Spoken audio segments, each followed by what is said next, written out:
kuziva kuti Jesu ndiJesu wauya, Jesu wauya, abana kuziva kuti Jesu ndiJesu wauya. Manero akanaka vana veZimbabwe.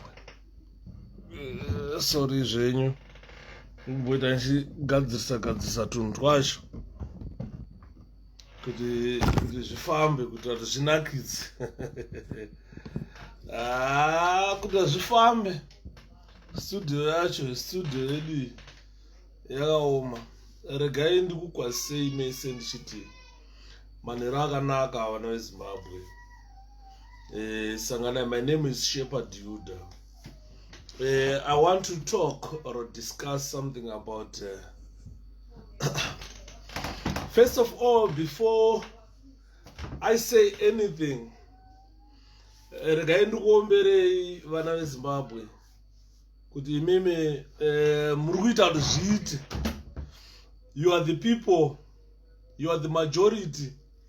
There are some of us who haven't contributed to the purchase of a safe car, a safe drive to freedom. We call it a safe car. We call it a safe drive to freedom. So what I am saying here is, can we all make sure that we play our part? I was talking to a colleague, 𝗭𝗵𝗵𝗀𝗀, and 𝗦𝗳𝗵𝗶. I was saying, according to 𝗍𝒃 official results, rigged elections, rigged results, President Nelson Chamisa got 2.1 million votes. Studio ireyo musazokanganwa flag redu. Flag redu riripo, but tichazoda kuti riiswe. Atomboribata chida kuti rirembera apa flag redu. Regai timborirembedza tione kuti zvinofamba sei. Munhu studio macho mune tunhu angoti one day zvakaoma. Vana kuziva kuti Jesu ndiJesu wauya, vana kuziva kuti Jesu ndiJesu wauya, vana kuziva kuti tangoti ringorembera zvishomanini kuti zvityise naye. Vana veZimbabwe vangoona kuti flag ravo riripo raiswa.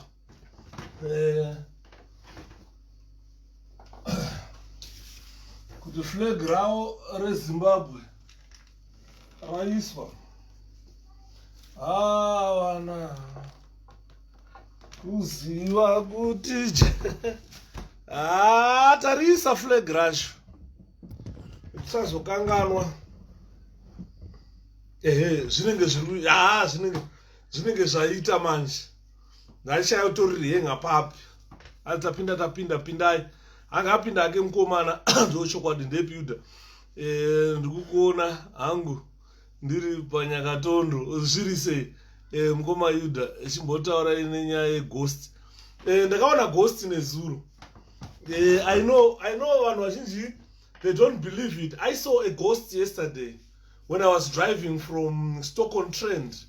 I was driving, it was around 3 a.m. when I was passing through Huddersfield. So I saw something that was still, and that thing wasn't moving. So when I looked at it, I said, why is this person not moving? You can tell that this is not a person alive. So when I lifted my phone to try and capture the video of the ghost, the eyes were so enlarged. You know, I was not sure if I was going to get home safely. 𝗣𝗿𝗺𝗀𝗀𝗀 go look at my video. Go look at the video that I shot yesterday when I was driving. I captured the ghost. I know people will say, oh, this, that.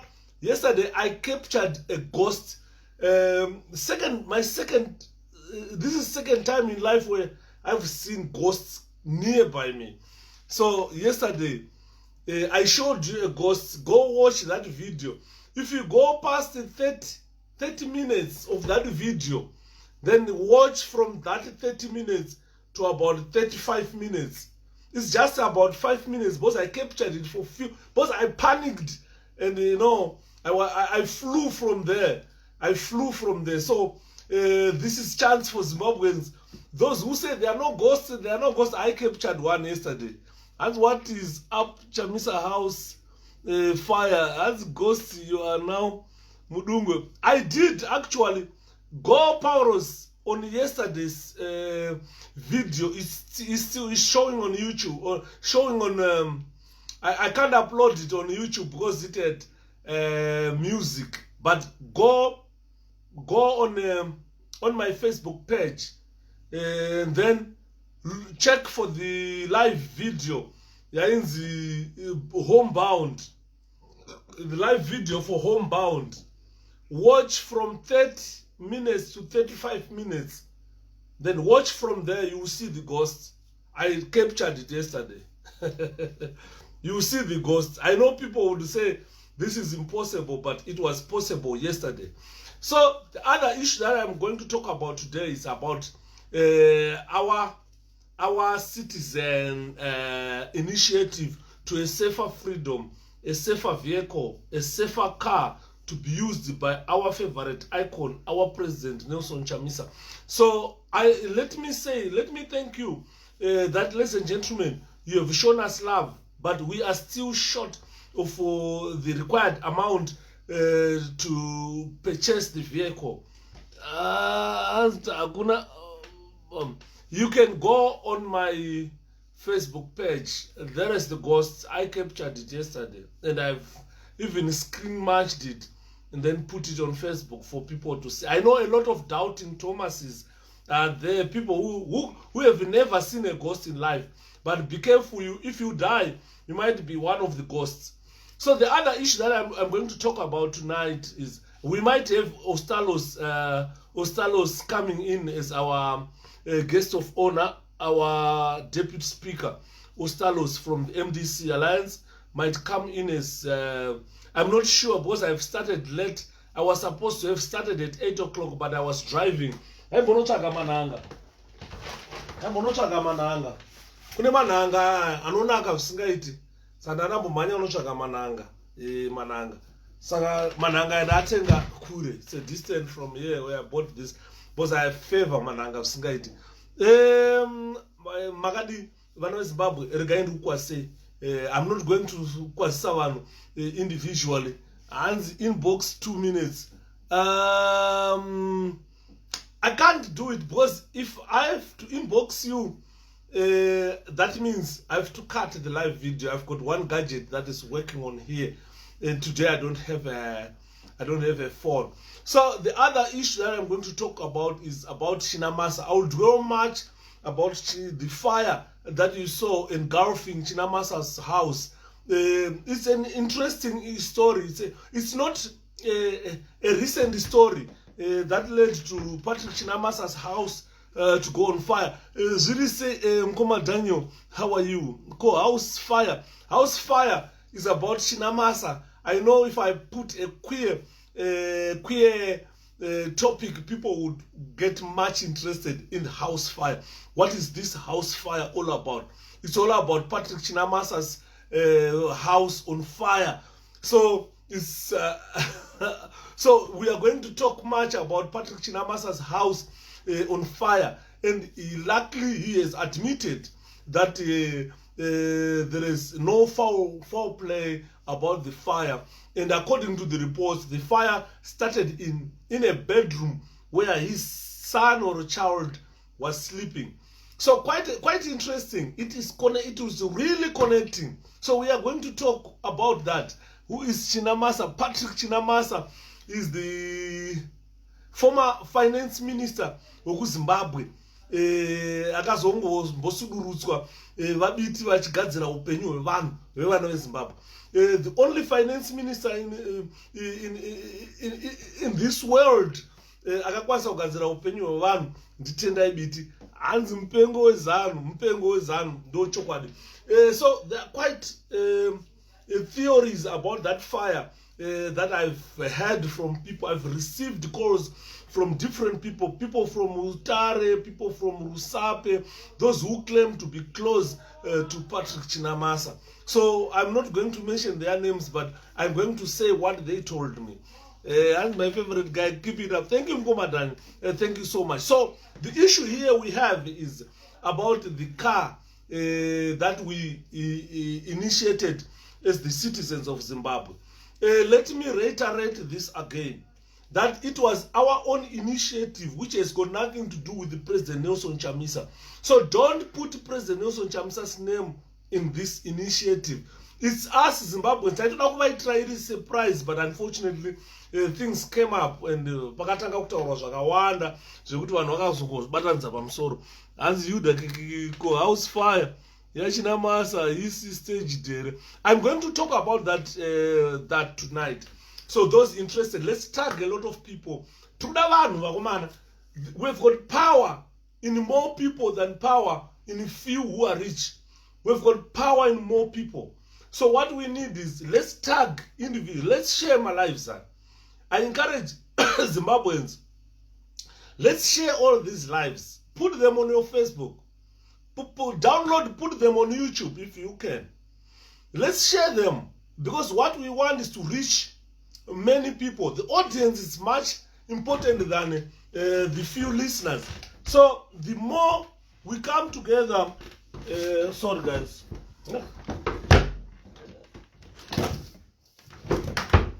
The more Zimbabweans come together, the more we become powerful. So what we need is to become powerful. What we need as Zimbabweans is to become powerful. And how do we become powerful? We need to be more. You understand? Toda kuwanda. Let's be more. Toda kuwanda. Because tikawanda, zvinhu zvofamba. Tikaita vashoma, zvinhu zvinomira. Ndikureva kuti tikatarisa ma-official results akaproduced neZEC muna 2018. Arikutaura kuti President Nelson Chamisa got 2.1 million votes. Right, according to our statistics and whatever we compiled as a part, we got 2.6 million votes, which is 200,000 plus, more than Patrick, more than Mandu's votes. Mandu got 2.4 according to ZEC, but we know Mandu couldn't get much of those votes. So what does that mean? That means if 2.1 million who voted President Nelson Chamisa, according to ZEC, if we do $1 per head, definitely we're going to raise $2.1 million. That means purchase of that vehicle, probably we might buy 4 or 5 or so many vehicles for that purpose. But we are not forthcoming, ladies and gentlemen. We are two men, we are the majority. The MDC Alliance is the majority. That's a good angle. Paganaga, thank you so much. MDC Alliance is the majority. So MDC Alliance has the majority. MDC Alliance is a government in waiting. MDC Alliance, ndopanda ichitaura wakati, ukazoma ZANU-PF vachichema. Vari kuchema vachiti masanctions akaunzwa naChamisa. Saka ndachitaura naSamuel wandataura naye masikati. That if Chamisa has got powers to bring sanctions on Zimbabwe, that means Chamisa is the most powerful person in the world. Even the American president is not as powerful as President Nelson Chamisa. Even Putin in Russia is not as powerful as President Nelson Chamisa. Because if, according to ZANU-PF, they say Chamisa brought sanctions, If 𝗖𝗵𝗶 has got such powers of bringing sanctions and make ZANU-PF targeted thieves suffer, then he is the rightful leader of that throne. And this alliance in this manje, how are you Mkoma and Naganaka? Today and Sukwasa individually is Nagokwasa at one go seven manonoga kuyapa live. Saka ndati ndrikuti not mbati sektora kwangu. Let's go by ZANU-PF narratives that 𝗖𝗵𝗶 brought sanctions to Zimbabwe. So I am saying, if 𝗖𝗵𝗶 is such powerful to influence American foreign policy, then he is the rightful candidate for the presidential position. Because if Mnangagwa is there, cannot bring sanctions to Zimbabwe, cannot stop sanctions against Zimbabwe, then he is not the rightful president there. So what we have is Tina President muridzi wechigaro ari parutivi uyo asiri muridzi wechigaro ndiye ari kutaura kuti ari kutonga iye asina masimba. Because tikutaura nyaya yemasimba, according to ZANU-PF narrative, munhu ane masimba ndiChamisa. Nosaka uri kuona ZANU-PF iri kuti kana akada kuti afambe votema, akada kuti aite sei votema, because vari kuziva kuti uyu ndiye ane makii ekuguta kwenyika. And he is the most powerful politician. I believe now that 𝗖𝗵𝗶 is the most powerful politician in Africa. If you don't believe that, then it's all up to you. Unenge wakasara semuswe mbudzi. Unenge wakasimudzwa kudai wakanzi iri bhogenga seti ichirohwa nemvura. So GoFundMe. 𝗦𝗳𝗏𝗃, thank you so much. So we have got a GoFundMe that was created by 𝗦𝗳𝗏𝗃. And that GoFundMe, it becomes the sole collection point of all the monies that people pledged. So I'm going, those who pledged, UK, kuma 22, we still have about 2,900 people. We still need 2,900 people to contribute $50. Let me we have got a lot of people who sacrificed. Some people paid around 1,500. I think that was the largest contribution that we got, $1,500. Naitaitama 1,500 tese kana head office yedu chayo yatiri kuchema mangwana tinenge tatomisa head office. Andini muri kuona. That's I like your simple mathematics. Takaita dora. Definitely Mkoma Daniel, 2.1 million people who were officially announced by ZEC. Although we know we got 2.6 million, but officially announced by ZEC it was 2.1. Tikaita dollar to 2.1. Tobudisa $2.1 million US dollars. And then saka trikuda, let's come in numbers. As we are still not united, kutaza kunganza 100,000. Exactly. This is my point, that we are still not united, ladies and gentlemen. You want change, I want change. Fight for change, work for change. Let's work together. We can achieve change. Honestly, I've been talking to certain individuals yesterday. They were saying 𝗖𝗵𝗶 kana akawina nyika yacho hatonge. They were referring to Tsvangirai vachiti Tsvangirai akawina nyika akatadza kutonga. Saka ndakavataura ndikati 𝗖𝗵𝗶 kuwina nyika kutadza kutonga, it's not 𝗖𝗵𝗶, it's you and me. Ndisu tinenge tatadza kutora nyika yedu kuti titonge. And it's a good idea, the 𝗭𝗶𝗺𝗀, but akusina ushirapa manyoka. Holistically, these people can kill him anytime. But what we need, Mkoma, let's look at prevention. Prevention is better than cure. Prevention is better than cure. This is what we think. This is what we need to do as Zimbabweans. Let's find a way to prevent that killing. Let's find a way to prevent that killing, because that killing is imminent. And that killing has been promised by Wanachinamasa for quite some time. God doesn't get drunk, and God doesn't sleep. Usafunga kuti zvauri kuita Mwari havaoni, Mwari haadhakwi, Mwari havarari. Ndo zvinofanirwa kuzikanwa nevana veZimbabwe. Hanzina cheziko kana handiri paJoni apa ndoita sei kuti mari yangu ipinde muhomwe iyi, please. Thank you so much. Last time ndakataura na chairperson of the committee, Juma. He was supposed to be here tonight with Ostalos, bozi mpano unandara chirungu. Apana ende kuyuzeta. Avanosvishina chiveti. Saka ndakataura naJuma last time ndikati Juma, taita problem yevanhu vari kuSouth Africa. To be honest with you, most people in South Africa are undocumented. Havana mabank accounts. Hanzi mari dzavo pane pavanotoshafa kana vakudaenda kumusha vobuda nejumba rakadai remari achienda kumusha. Hanzi anoshanda achiunganidza. Hanzi, what about when addressing at rallies? What protection does? We are going to have that protection now. Like last time when I said, look, I've run around the United Kingdom. I've spoken to the UK police, some police officers, procurement and so forth. I've given them calls. Inquire. My body came out, body came yakaita say, my body camera, how does they operate? Because what do they do if they are in the area when these people, when police, UK police are talking to you, they switch on those cameras and they take videos, they take pictures and videos. So that those body cams, they beam the videos to a control room, a computer where they receive those videos. They easily identify who did this, who did that. Saka, we need to use that part system as well. System. This is high time. MDC Alliance must get high tech. So we get into that again. All bodyguards must have body cams. Or even the president himself. So people will be like surveying from there. Inside, Mumbombera mawanenga vachiadvertisa marali president. And that's kind of we've got plenty of security guys around him. Vanenge vari mukati vakagara newe. Saka kana une chaunongoda kuita ipo paya zvotoonekwa tokubata. Anditi mona. And if it is possible, it's better for you to give us equal. We are not zvakarambwa. Vakomana vakati, let's avoid kuti vanhu vanozochema mangwana. Ndakapa mari yangu 𝗭𝗵𝗵𝗀𝗀 akandidyira. Vakati ngativhare chinhu chinonzi umbavha.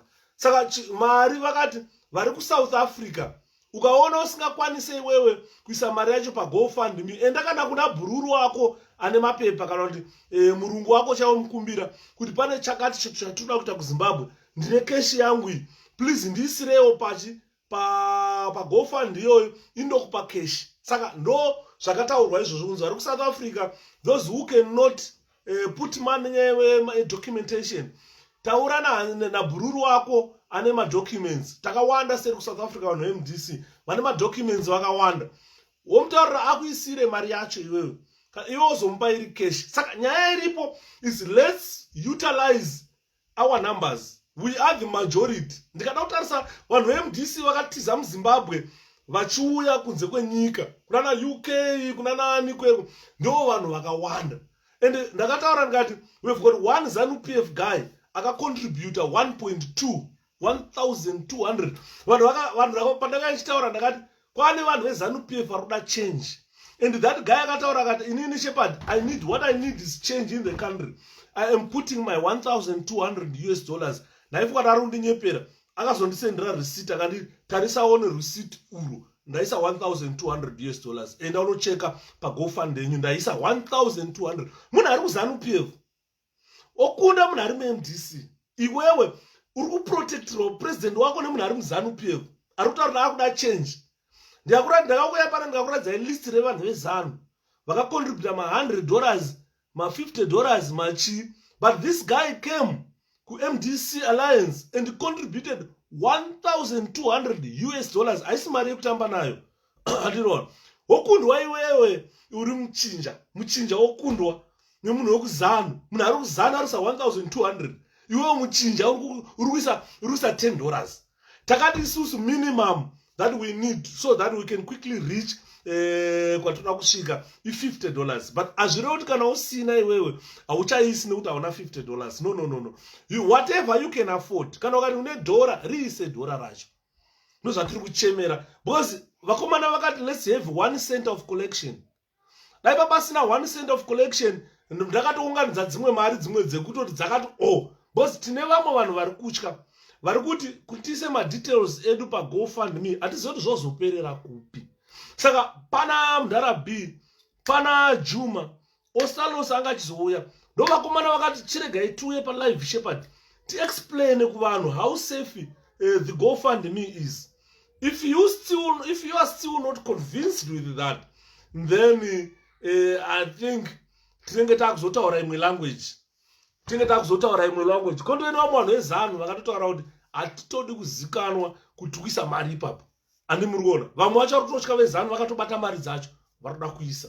Saka maona GoFundMe link yaiswa naBhela natete Bhela iyo ndo GoFundMe iri kunzi every collection ngaipinde ipapa. And I do have an account. How do I contribute GoFund? You just click 𝗵𝗶𝗶𝗺𝗀, click that GoFundMe.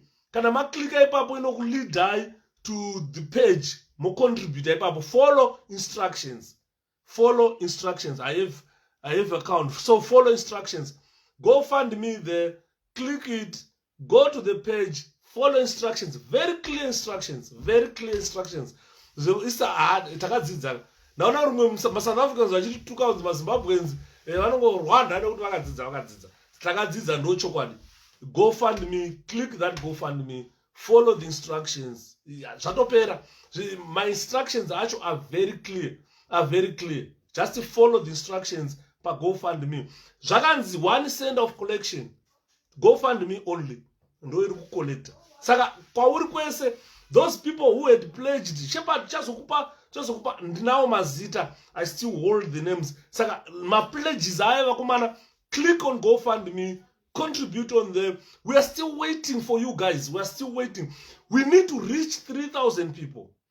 Please ngataurire hama dzedu neshamwari vanozviti machinja. Kuna umwe unozviti machinja hanzi shepherd Murinda, let me copy again. Okay, thank you so much. Basutu shadi. Saka muri kunzwa nyaya tikutaura, ladies and gentlemen, wherever you are, hakuna chinokurestricta. Hanzi kana usina mapepa acho, just give it to your friend. Ndisirewo mari wompa friend yako, zvatopera. Saka we GoFundMe, we need this is an initiative. Isina kuinvolve President Chamisa. It's our own initiative. We feel like we need him to be safe. We need him by 2023. Victory is certain. Look at what is ZANU-PF doing. ZANU-PF is panicking. Already there is another ZANU-PF party which wrote to ZEC today registering ZANU-PF. Saka tunakuona kuti ZEC ichaita sei. ZEC icharamba iro register ma ZANU-PF 2 if they can register ma MDC 2-3. And in they cannot say no because they have done it before. They've registered ZANU Ndonga, they've registered ZANU-PF, and there is another ZANU that is registering again. Ayo politics zakunakidza. Let me assure Zimbabweans, those who are losing hope, some people were saying Chamisa kana kawina atonge, because hana means yekutora nayo power. That is not true. That is not true at all. Last time, pakawina president Morgan Tsvangirai, takaita era, and we learned from that era. Era yatakaita muna 2008 ndiye kuti information yaingobva CIO yaidira information.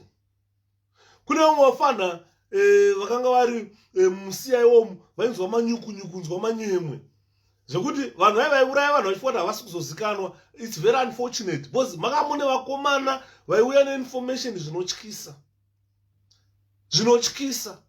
Saka vakomana ava pakazoita mumwe munhu akazoona kuti Mudhara Tsvangirai akunourawa because pakanga patonzi Mudhara Tsvangirai ngaachiurawa to prevent him to assume power. Mudhara pavakanzwa kuti ndakutourawa hadzina kutiza dzichienda kana kuri safe, dzakabva dzati shit ndiri kuonekwa, ndobva dzati popo, ndobva dzatiza kupinda muBotswana. Saka takasara tisina leader. Taida leader wekuti anobva asimuka akati ndawina election ndakupinda muState House. Watobva ati handei Mudhara tikuperekedze.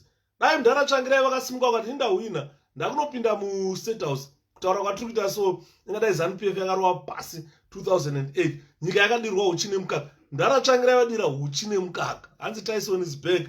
Tyson awa register ZANU yake. Amene ZEC ichabvuma here because ZEC haigone kuramba. because munhu wese anoda kusapota political party yake anosapota party anoda mazano can be 100 azvirambirwe. Saka muri kuona, ladies and gentlemen, what we are saying here is 2008 until today ingadai Zimbabwe yakadirwa uchi nemukaka. Suffering yese toda kusisina. Ukazwa zano chichema kuti ma-sanctions ndakauya pano, I dwell too much on sanctions. Ndakazoona mumwe mupana anonzi Benson Matinyararire ndikati only fools can believe Benson Matinyararire. These are things that he gets from internet. Anongenda pa internet ogoogle overenga akuzviti expert yema-sanctions. He is not. Saka kozouya anzi or thanks atendebela kozouya issue yamai vakauya vaya vakauya vachida kutaura nyaya dzema-sanctions vakaenda vakanoona American ambassador. Very unfortunate. American ambassador akamutaura kuti isusu we have got foreign policies, no one can force us kuti anzi dyidzanai neZimbabwe tisingade. Zimbabwe kana yatambura ine zvainoda inouya tinoipa. Asi vanhu vari pama-targeted sanctions, unfortunately, they are not going to be removed on targeted sanctions. These people are leaders, or they directly took part in human rights abuses. So, pakaipa sanctions to stay. Maiva havana kana power. Report yavari kunyora inofana kunosvika kuAmerica. Already vakabva vataura naAmerican ambassador wacho. Things were sealed. Zvatopera. And ndiyo link yacho yaiswa. Ndiyo link yacho yatiri kuchema nayo Mngoma John. Ndiyo yaiswa naTete Mbela. Saka follow that link. That link ukona yakapasina kunyorwa nzi 𝗵𝗵𝗵𝗀𝗃 siyana nayo. Follow that link. Instructions are clear. Ladies and gentlemen, we need 3,000 people. Hanzi viva sanction. Sanction hayo haribve. Ndakavataurira neZANU-PF kuti sanction haribviswe nokukwira muti. Modaidzira monyora maplakadi akakura kunge Mkwati building. Munamira muHarare muti sanctions must go. They don't go like that. Ma-sanctions they are conditional. And they are conditional. Vanhu vari pama-sanctions ndo vari affected. Iwo vanhu vakufunga kuti uri affected. Ndaudza vana Benson Matinyararire ndikati, you can come to UK ukada. You can go to America without anyone hindering you. Because you are not targeted. Hausi mwana wembavha. Unless kana da kuti udza kuti uri mwana wembavha. Baba wako is 𝗀𝗀. And uri kunziwa wakwanisa kuenda kunodya mari yekubaya nyika. Because vari kunzi vasaende kuAmerica kunotenga Gucci vachidya mari yenyika ino, vachiba mari yenyika vachinodya ikoko. Vari kuba mari yenyika vachinospenda kunana Dubai. Vari kuba mari yenyika vanoda kuya kunana UK kuti kutenga munana Harrisons, munana inonzi 𝗭𝗂𝗍𝗂 namwe. Saka ma-sanctions ari kuvarambidza kuti aiwa iwewo hauende kunotenga. Iwewo hauende kunotenga. Although they are evading them, we know how they are doing it. And anymore, as I really appreciate if you could share or donate to this GoFund. Let's replace the people's president's car. Thank you so much. Sanction. You see, understand? Saka, guys. I'm still waiting for Juma. Juma urundrasisa wakomana. Mdara wakabi. Uzaiwa Juma uti na ustalos Shapiro akamirira wakomana. Ngavano anongoya pa Juma uti to eda Juma to kurukura tine nyaya yakanaka. Andini mwanzo. Tine nyaya yakanaka. Saka hane mberi sanctions haribviswe nokuti ZANU-PF yakwira muti. Ma sanctions habviswe hanzi kuba nemazita eparty futi. Pakaipa wakomana. Saka Juma ngauye pano. Sanction haribviswe nokuti ZANU-PF yakwira muti Mngoma chichi. Sanction haribviswe ari kuspace. Alright, ngagare kuspace. Kuspace kuri kufamba futi. Bosi paspace vari vachingopedza vari kudira grand. Unozodei? ZANU-PF iri kudira grand point 2 baba. Iwewe muchinja ungaramba wera wakomana. Aiwa guys, wakomana ngati let's gear up. Let's pull up our socks. 2.1 million people. $80 each, we've got $2.1 million. Saka tatikwete ikoko. Tuvoda on 3,000 machinja 3,000. Muna vanhu vane mari dzavo kanai. Machinja kanai mari. Muna vanhu vane mari dzavo. Andimona. Ndazonakidza imwe, ndanakidzwa neimwe yazoiswa manje. Yekunzi aiwa vana Tete Fadzi, vana Honorable Biti, vana President 𝗭𝗵𝗶𝗀𝗀 simukai wakomana. Ndimi zvikara zvatiri kutarisira. Bozi mangwana vachamisa kana vasisipo. Motikari yacho ichangoshandiswa naBiti. Motikari yacho ichangoshandiswa na𝗭𝗵𝗶𝗀𝗀 is a president. Biti is a president. Michael is a president. Vachamisa as head of these presidents. Saka at one time BT would want the vehicle. Because the bururu wangu Tendai hana mkano. Ozati munhu yekuti haazive haana chaanosvika kuti mangwana kunouya chii hana biti chauya chinoona inini. This is why I like the guy. This is why I like Honorable BT, Vice President BT. Because haakwate haatye anoti chauya chinoona inini handiti maona. Saka ndopati kutaura kuti vakomana vakanzi jogai tuna 3000 tikada kutarisa vanhu vari mumastructures eMDC muZimbabwe. There are over 3,000 who can even afford ma $50. Vari mumastructures eMDC, but vari kuregerera ma-citizens kuti ma-citizens ngavaiti. Guys, you are also a citizen. Hazvina basa kuti une chigaro kuMDC. Vana Shepherd hatina zvigaro, but tinongoda MDC yedu. And we contribute because we love the party. Hanzi vaudze vanhu ava vanongo hotspotwa chete, sanction hakuna. Aiwa hariende. That is one of the guys who wrote the Zimbabwe Constitution. Yes. So, ladies and gentlemen, this is all about GoFundMe. 1.1 cent of collection for the president's vehicle. 9999999. Motikari ikai. Pamwe uchada kuti president mangwana. Pamwe Shepherd. After vana BT vana president Chamisa pamwe ndini ndenge ndapo ndodawo kupinda motikari iyoyo. Saka you never know ushe madzoro nai vari mumastructures imbo vanzura itsitsi every day vari kufamba fiwo vanzwa tatenda ndatenda. Vari mumastructures you are excluded because ndimo watata kunama futi kuti naningawo. Saka aiwa you are excluded. Guys, my citizens, come on, let's assist, let's help. Because ande muri kuona majourneys ese ari kuitwa kuZimbabwe. Ndakataura na someone confidential, I'm not going to state his name. Tataura akati focus yevari kuZimbabwe is to attract the rural electorate. Kunonzi kwezanu hakupindike kwe, saka muona ZANU-PF is panicking. Because kwapindwa kwese kuya kwabvarurwa. Vakomana vaipa machinjaya Chamisa ndasarenda regai ZANU-PF iridze pfuti because kwavaifunga kuti hakuendwe, kwavaifunga kuti hakusvikike kuya Chamisa akanopindako vakakanda matombo vakaridza pfuti. That did not deter President Chamisa to go there. He is still going there despite that these people are firing at him. Bhondo mukanya vakapenga kana mukanya ndizvo mukanya Bhondo aiwa ndizvo chidziva hepi unozoda chii mushini webasa mukaka dedi mukaka mushini webasa unongochinja magiya hepa achienda uchichinja magiya. Saka hapana chimwe chatiri kuda, tine everything that we need. Hepi apinda hapana kwaasina kuenda chidziva mushini webasa mushini wemajuzi unongochingorukwa uchinda.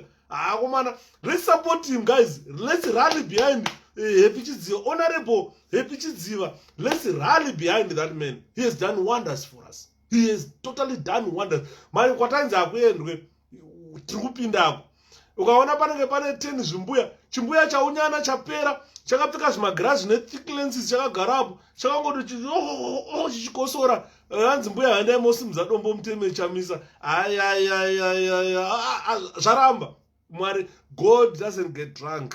God doesn't sleep at all. Hanzi kumusha kwadhagi straight ndisekuru vangu hatichatauri zvakawanda. Vamonzora vaye ndisekuru chaiwo. Vekuti ndinofanira kutofona kuti makadini sekuru. Tona beta letu mbuya tumainini ndwana mai vaya. But mdara hamusarasika. Ameno murasika papi? Ameno pari kurasika Monzora. Pane paakarasika. Yakazoti yotaurwa zvikanzi President Richard Morgan Tsvangirai vakati is not very comfortable with the President Nelson Chamisa as Secretary General of the party. Vakati Chamisa are earmarked for another position, not being a Secretary General. Saka vakapa order yekuti ngakuvhoterwe vaMonzora. Hazvinoti vaMonzora vaidiwa. VaMonzora vakanga varohwa.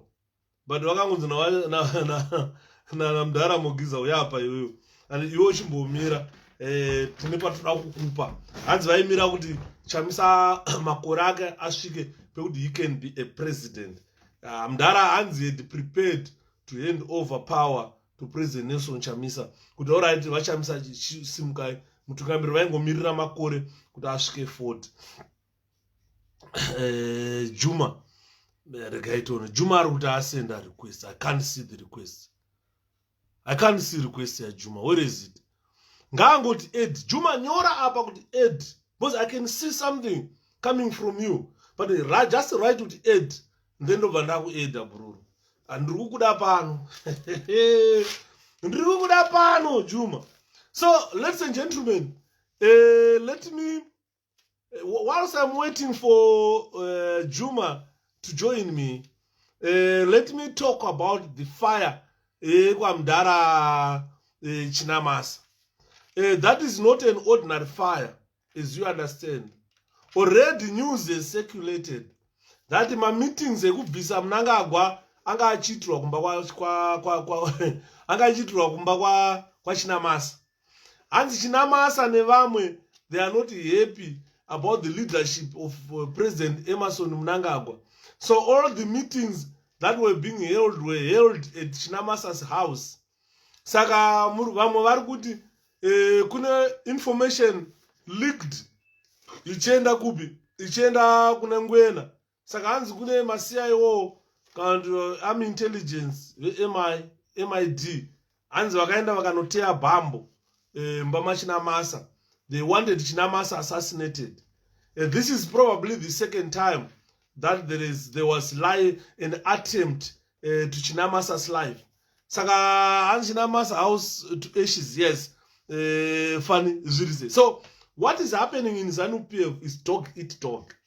Ndakambotaura ndikati politics dzeZANU dai dziri politics dziriko kuMDC. Vana sekuru vangu vana Monzura kana vana Komicha ingadai vakafa kudhara andinoona, but tine tolerance in MDC. Violence yamakaona ichitwa na all the party komiza vanofa is not new, definitely. So vaChinamasa vari kunzi vakaita ma-meetings. He held a lot of meetings with army generals very soon. I think starting from November, December, or December, going upwards. We're going to see death of generals muZimbabwe. Musazoshamisike ndiri kukuudzai kuti pane ma-generals who have been earmarked for killings because they held meetings na Chinamasa kumba kwa Chinamasa. So they were plotting against the crocodile. They want to take the crocodile out of its water. So there was a bomb planted in Chinamasa's house which wanted to blow Chinamasa away, to blow him off. So unfortunately it detonated while Chinamasa was not there. Saka, don't think it's a gas stove. Don't think it's an electrical fault. It's not electrical fault. Definitely it's not gas, but it was an explosive planted to wipe out Chinamasa, because Chinamasa has been holding meetings to try and drag the crocodile out of the water. So he is in conjunction with the other ZANU-PF heavyweights, including generals from the army. Saka pakaipa guys, ndo pakaplanwa bhambo iroro riri kunzi bhambo. Saka ndaswera nhasi pane mumface andirifair kune muzukuru waChinamasa. I'm not going to say his name. Tingauraisa mwana. So this guy is saying, Shepherd, if you ever suffer a misfortune of having a fire in your home, it's likely that it will have been caused by something. Right. These are notes and Ashtora when I was talking to this guy. Because I called him, ndichimubvunza kuti zviri kufamba sei. Ya pakaipa. Pane pakaipa ipapo. Makomiza ese kwakambouya 𝗭𝗶𝗺𝗀𝗃 akarova pasi. Kwaya Elliot Manyika akarova pasi. Apa pana vaChinamasa. Pakauya anonzani momutani uya Matema Danda akaposa arova pasi, was poisoned and survived poison. Then he was appointed ambassador to Mozambique. So pakaipa guys, pakaipa. That position yakaipa. Saka vaChinamasa Mr. Bean is likely kurova pasi dzogonarova pasi anytime dzorova pasi because mamiriro adzakaita zvino izvi now Chinamasa ari kurova pasi. Believe me, hanzi kutanga muna December zvichikwira November December ipapa tichikwira pachamboitika macovid kana kuti ngonzi heart attack kana kuti accident general ninge warova pasi general ninge warova pasi very soon. Hanzi ko Rugeja haana kumboita komiza here. I think akaita komiza Rugeja akarova pasi zveanditi achanyatsoziva but inenge yakarova pasi Rugeja.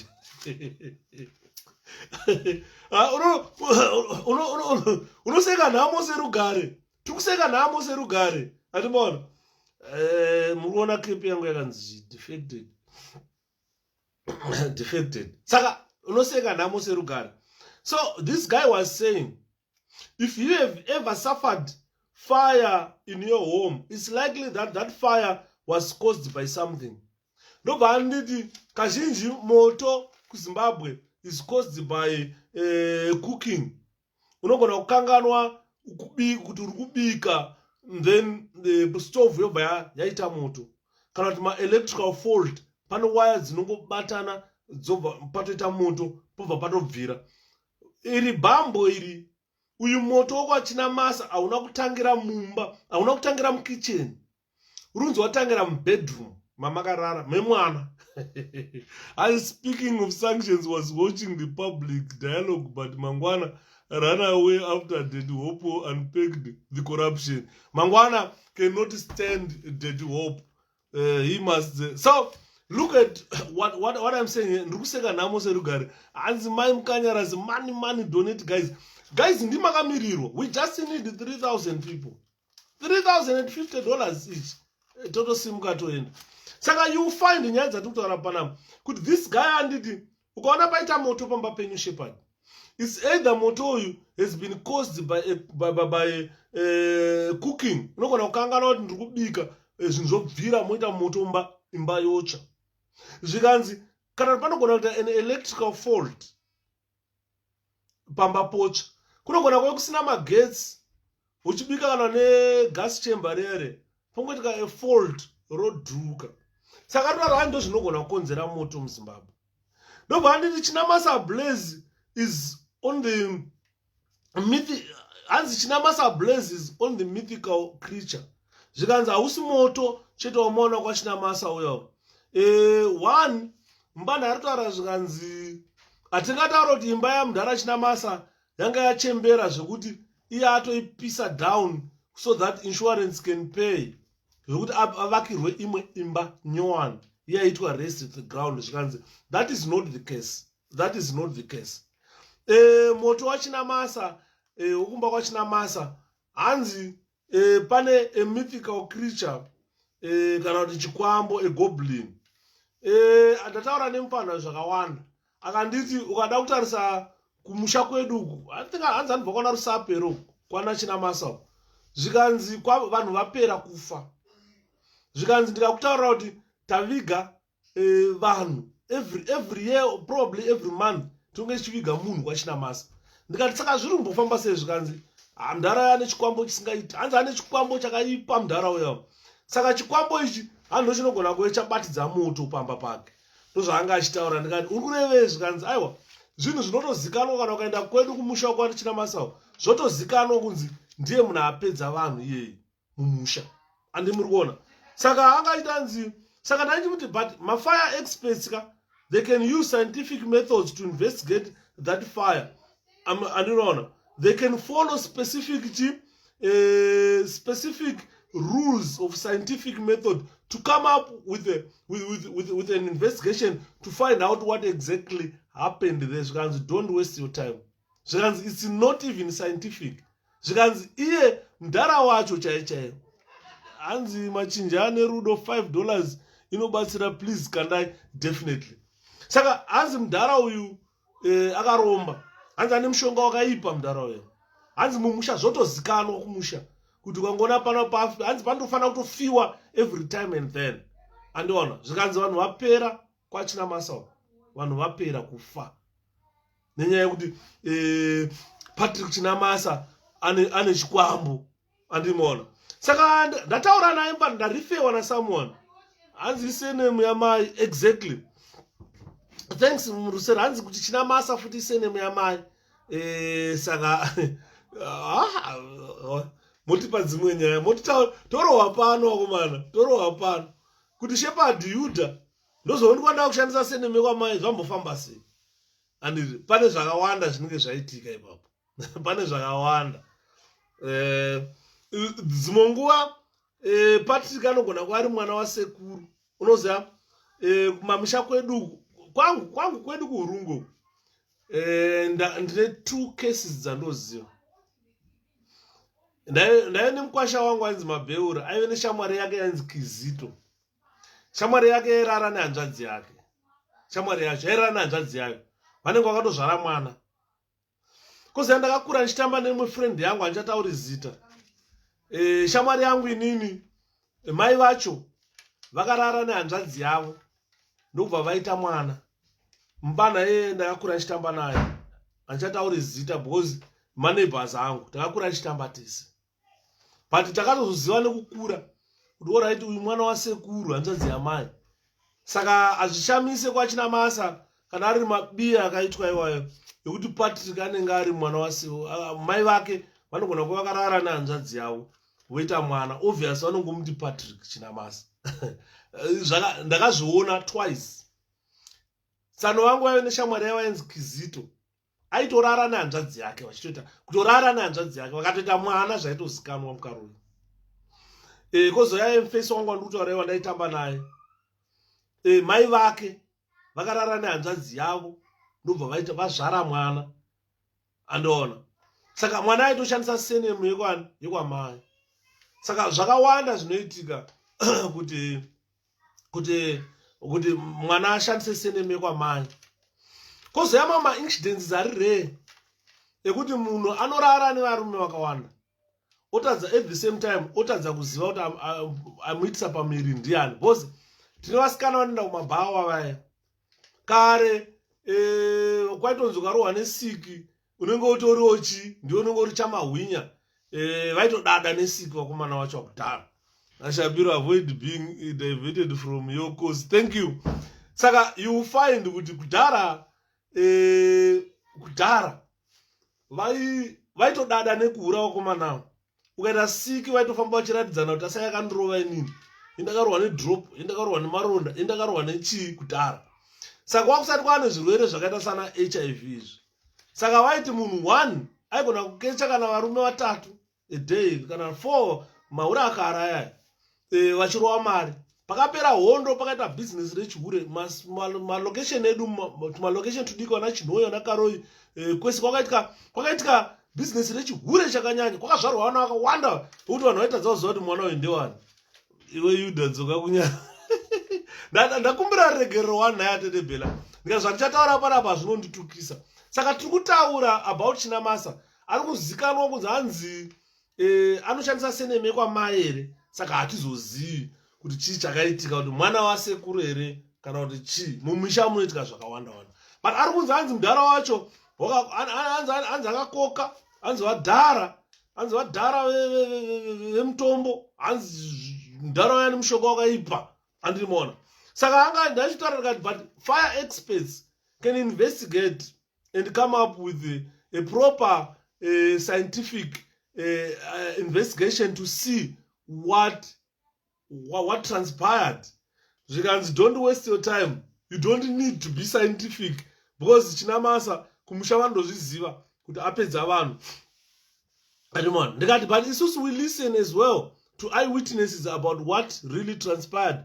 Ndobva anombogumbuka akanditi iwe moto wanzwa kuti watangira pai. Ndikati zvikanzi watangira mubhedhu remwana.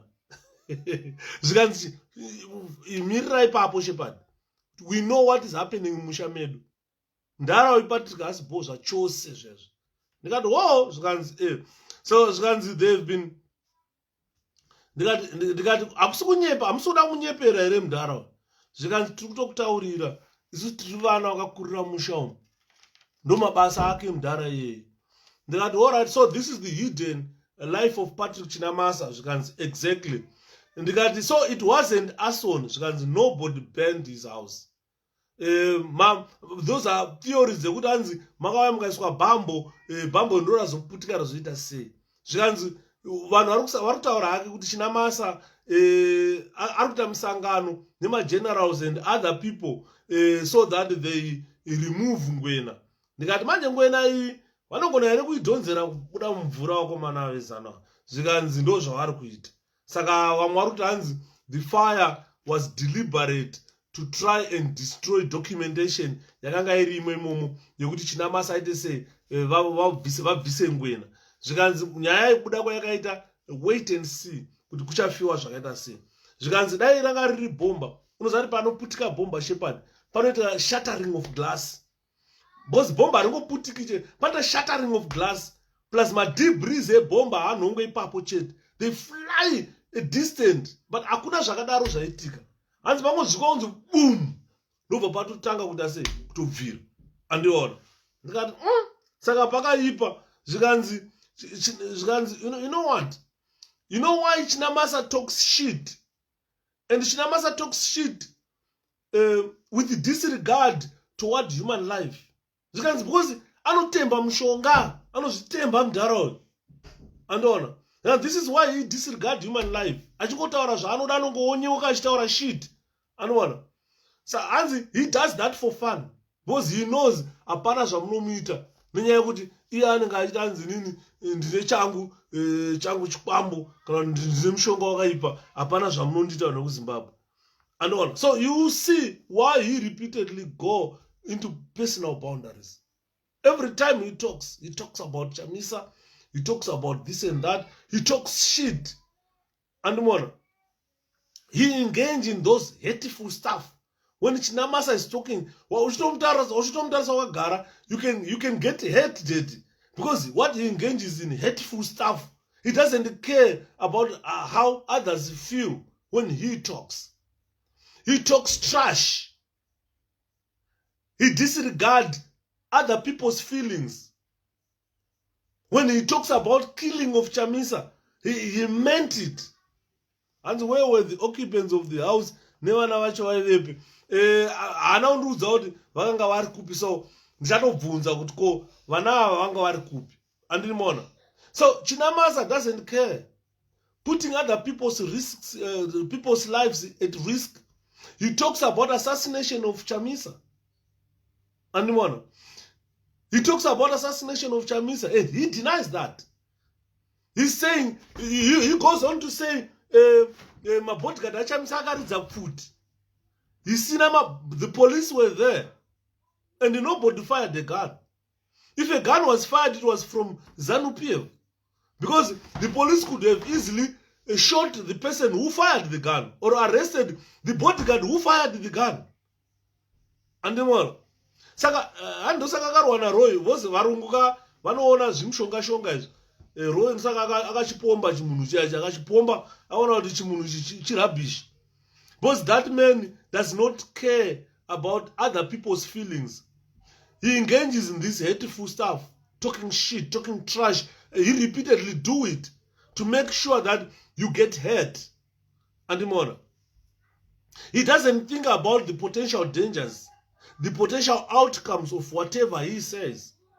He's like, for a good example, accusing MDC security of firing a gun, whilst he actually knows none of them own a gun. They've got no guns, those youngsters. But this man goes on to repeatedly say trash. He doesn't pay attention to other people's worries. He doesn't care whether you are hurt or you are killed or what. This is the type of man Chinamasa is. And he acts in a way that he doesn't care about the danger and or consequences of his behavior. Chinamasa's behavior has serious consequences on the running of the country.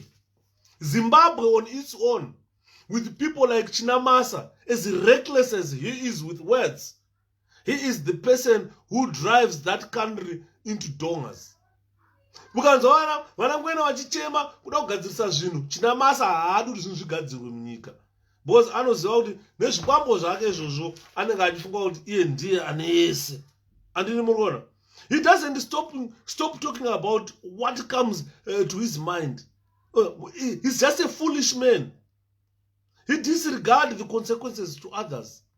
Whatever comes to his mind, this is what he talks. Saka nopanda achibvunza bhuru wacho ndikati, what type of a man? Akambokura sei munhu uyu? Wokuti haasefi mazuva anotaura. Andimona? He just say rubbish. He just say nonsense. Andimona? He is just, ndachimutaura ndikati, Chinamasa is just an accident waiting to happen. He's just an accident waiting to happen, Chinamasa. He doesn't care. He wears his heart on his sleeves. He became the most hated creature in Zimbabwe. From his time as Attorney General to the time of being a minister, finance minister. He was once Minister of Justice. So this man is the most hated creature in our country, including 𝗖𝗵𝗶_𝗀 has joined in as well as the most hated creature in our country. So these creatures are evil. This is why I was telling Chinamasa, imbomera mapurisa vaite my investigations avo. Don't talk trash. Don't accuse people. Because that type of behavior, he doesn't care of the outcome or consequences about other people's lives. This is hateful. And that should never be allowed in our country. Andi murikuona? Saka urikuona kuti Chinamasa anenge achitemba zvikwambo kana kutemba zvigoblin zvimatokoloshi. Chinamasa himself ukatoona achitotaura unoona muromo wake is a goblin. Himself is a goblin, that man. Is a demon, that man. Andimona? We describe him, ukamutasa kana size ya Chinamasa, ukamutasa kana kuti he is like sort of like a humanoid creature. He pretends like a human. That man is goblin himself. He's devil himself. And on. Whatever he comes out of his mouth does not have boundaries. He doesn't care about who is the next man. How is that next man feeling? And on. Saka naone zvikwambo.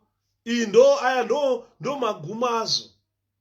Moto imba inototsva. How is he accusing God? And the act of God. Yes, you can tell that this man is a goblin. He's accusing that God destroyed his house. So let's take that narrative 𝗵𝗶_𝗀𝘀, that God destroyed. Mwari vaka destroy Sodom neGomora nemoto. Imba ya Chinamasa iSodom neGomora. And God has got all right to destroy Chinamasa's house. Because if God destroyed Sodom and Gomorrah, then he has to destroy Sodom and Gomorrah in our country, which is Chinamasa's house.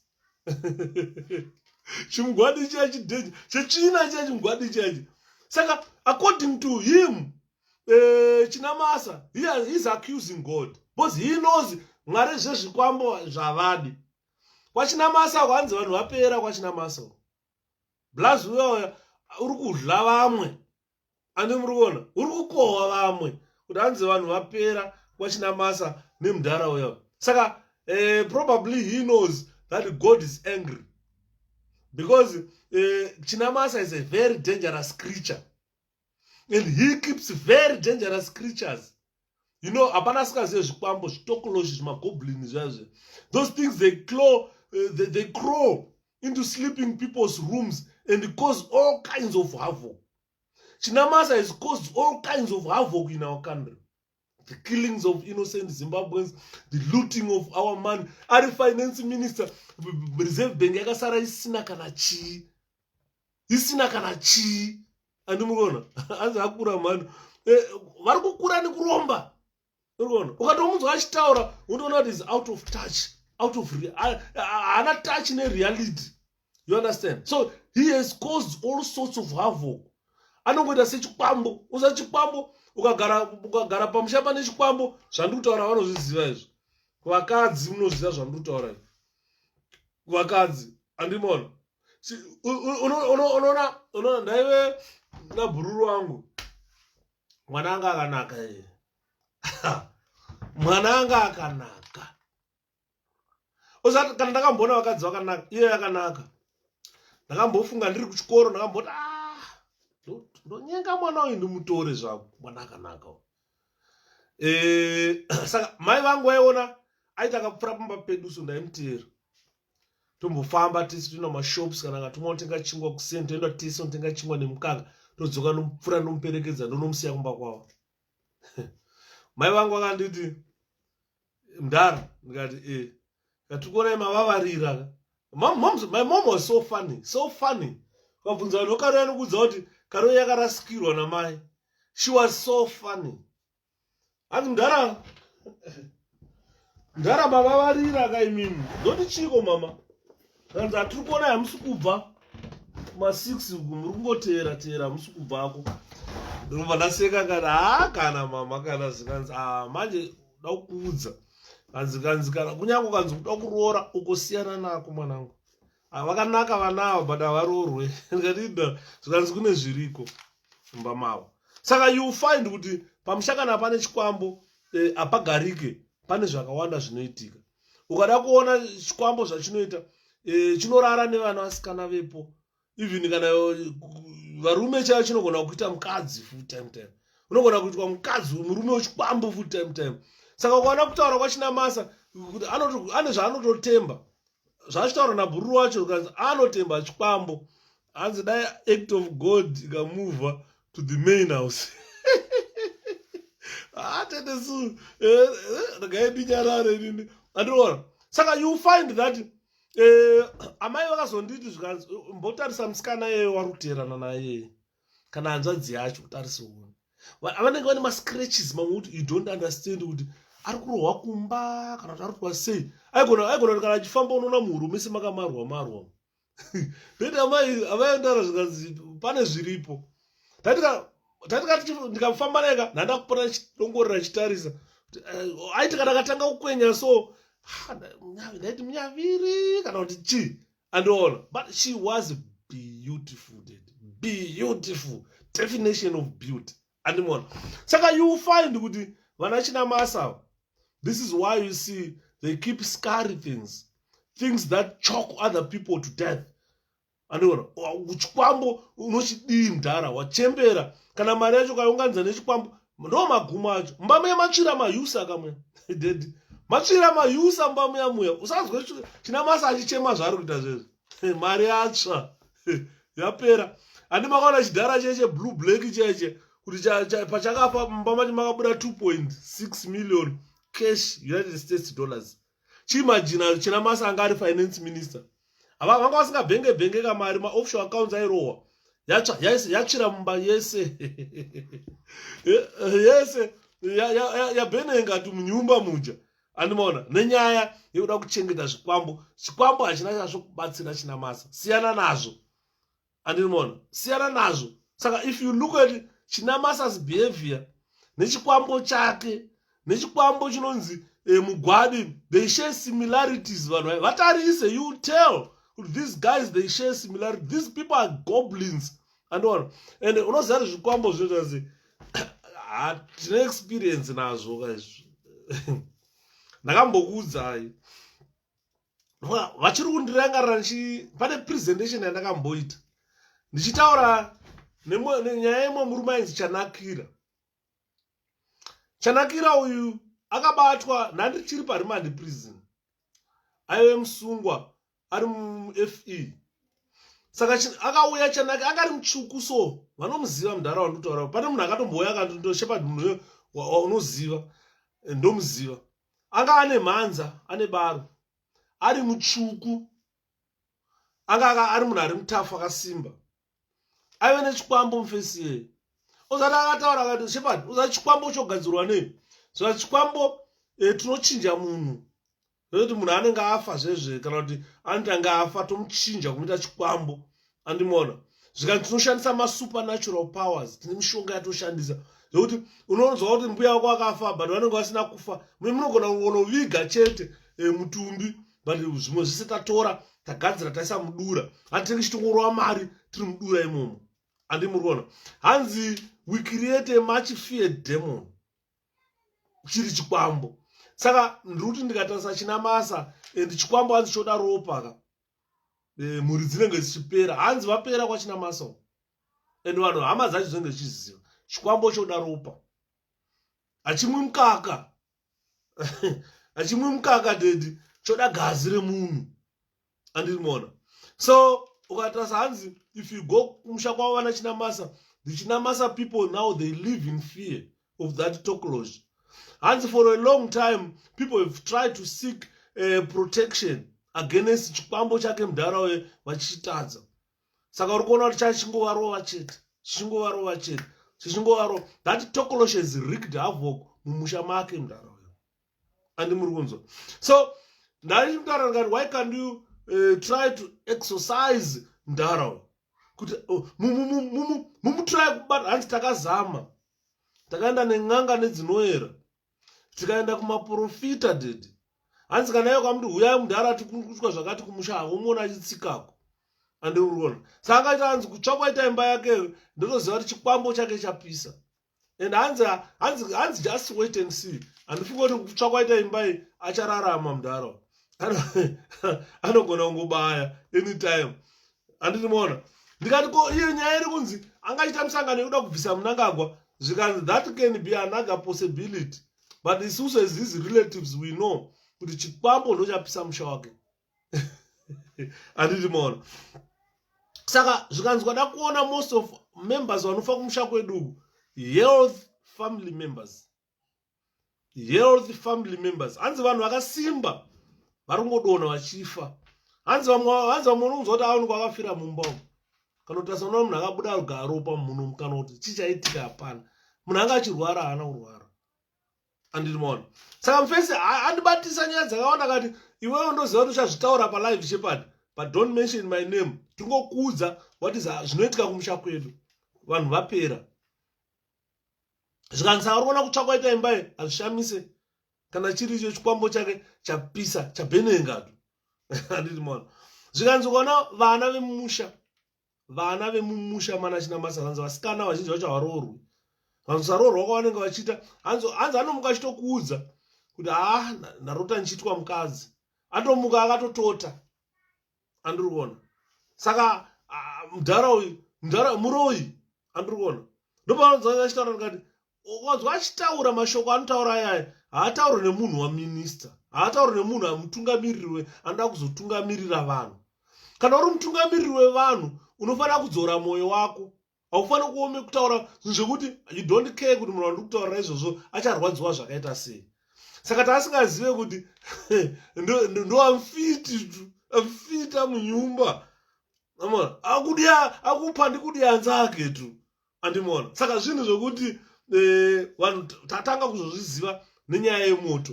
Saka ndatora time chitaura nemufesi ye kana nhasi palive handina nyaya dzakawanda ndombotaura vachinamasa.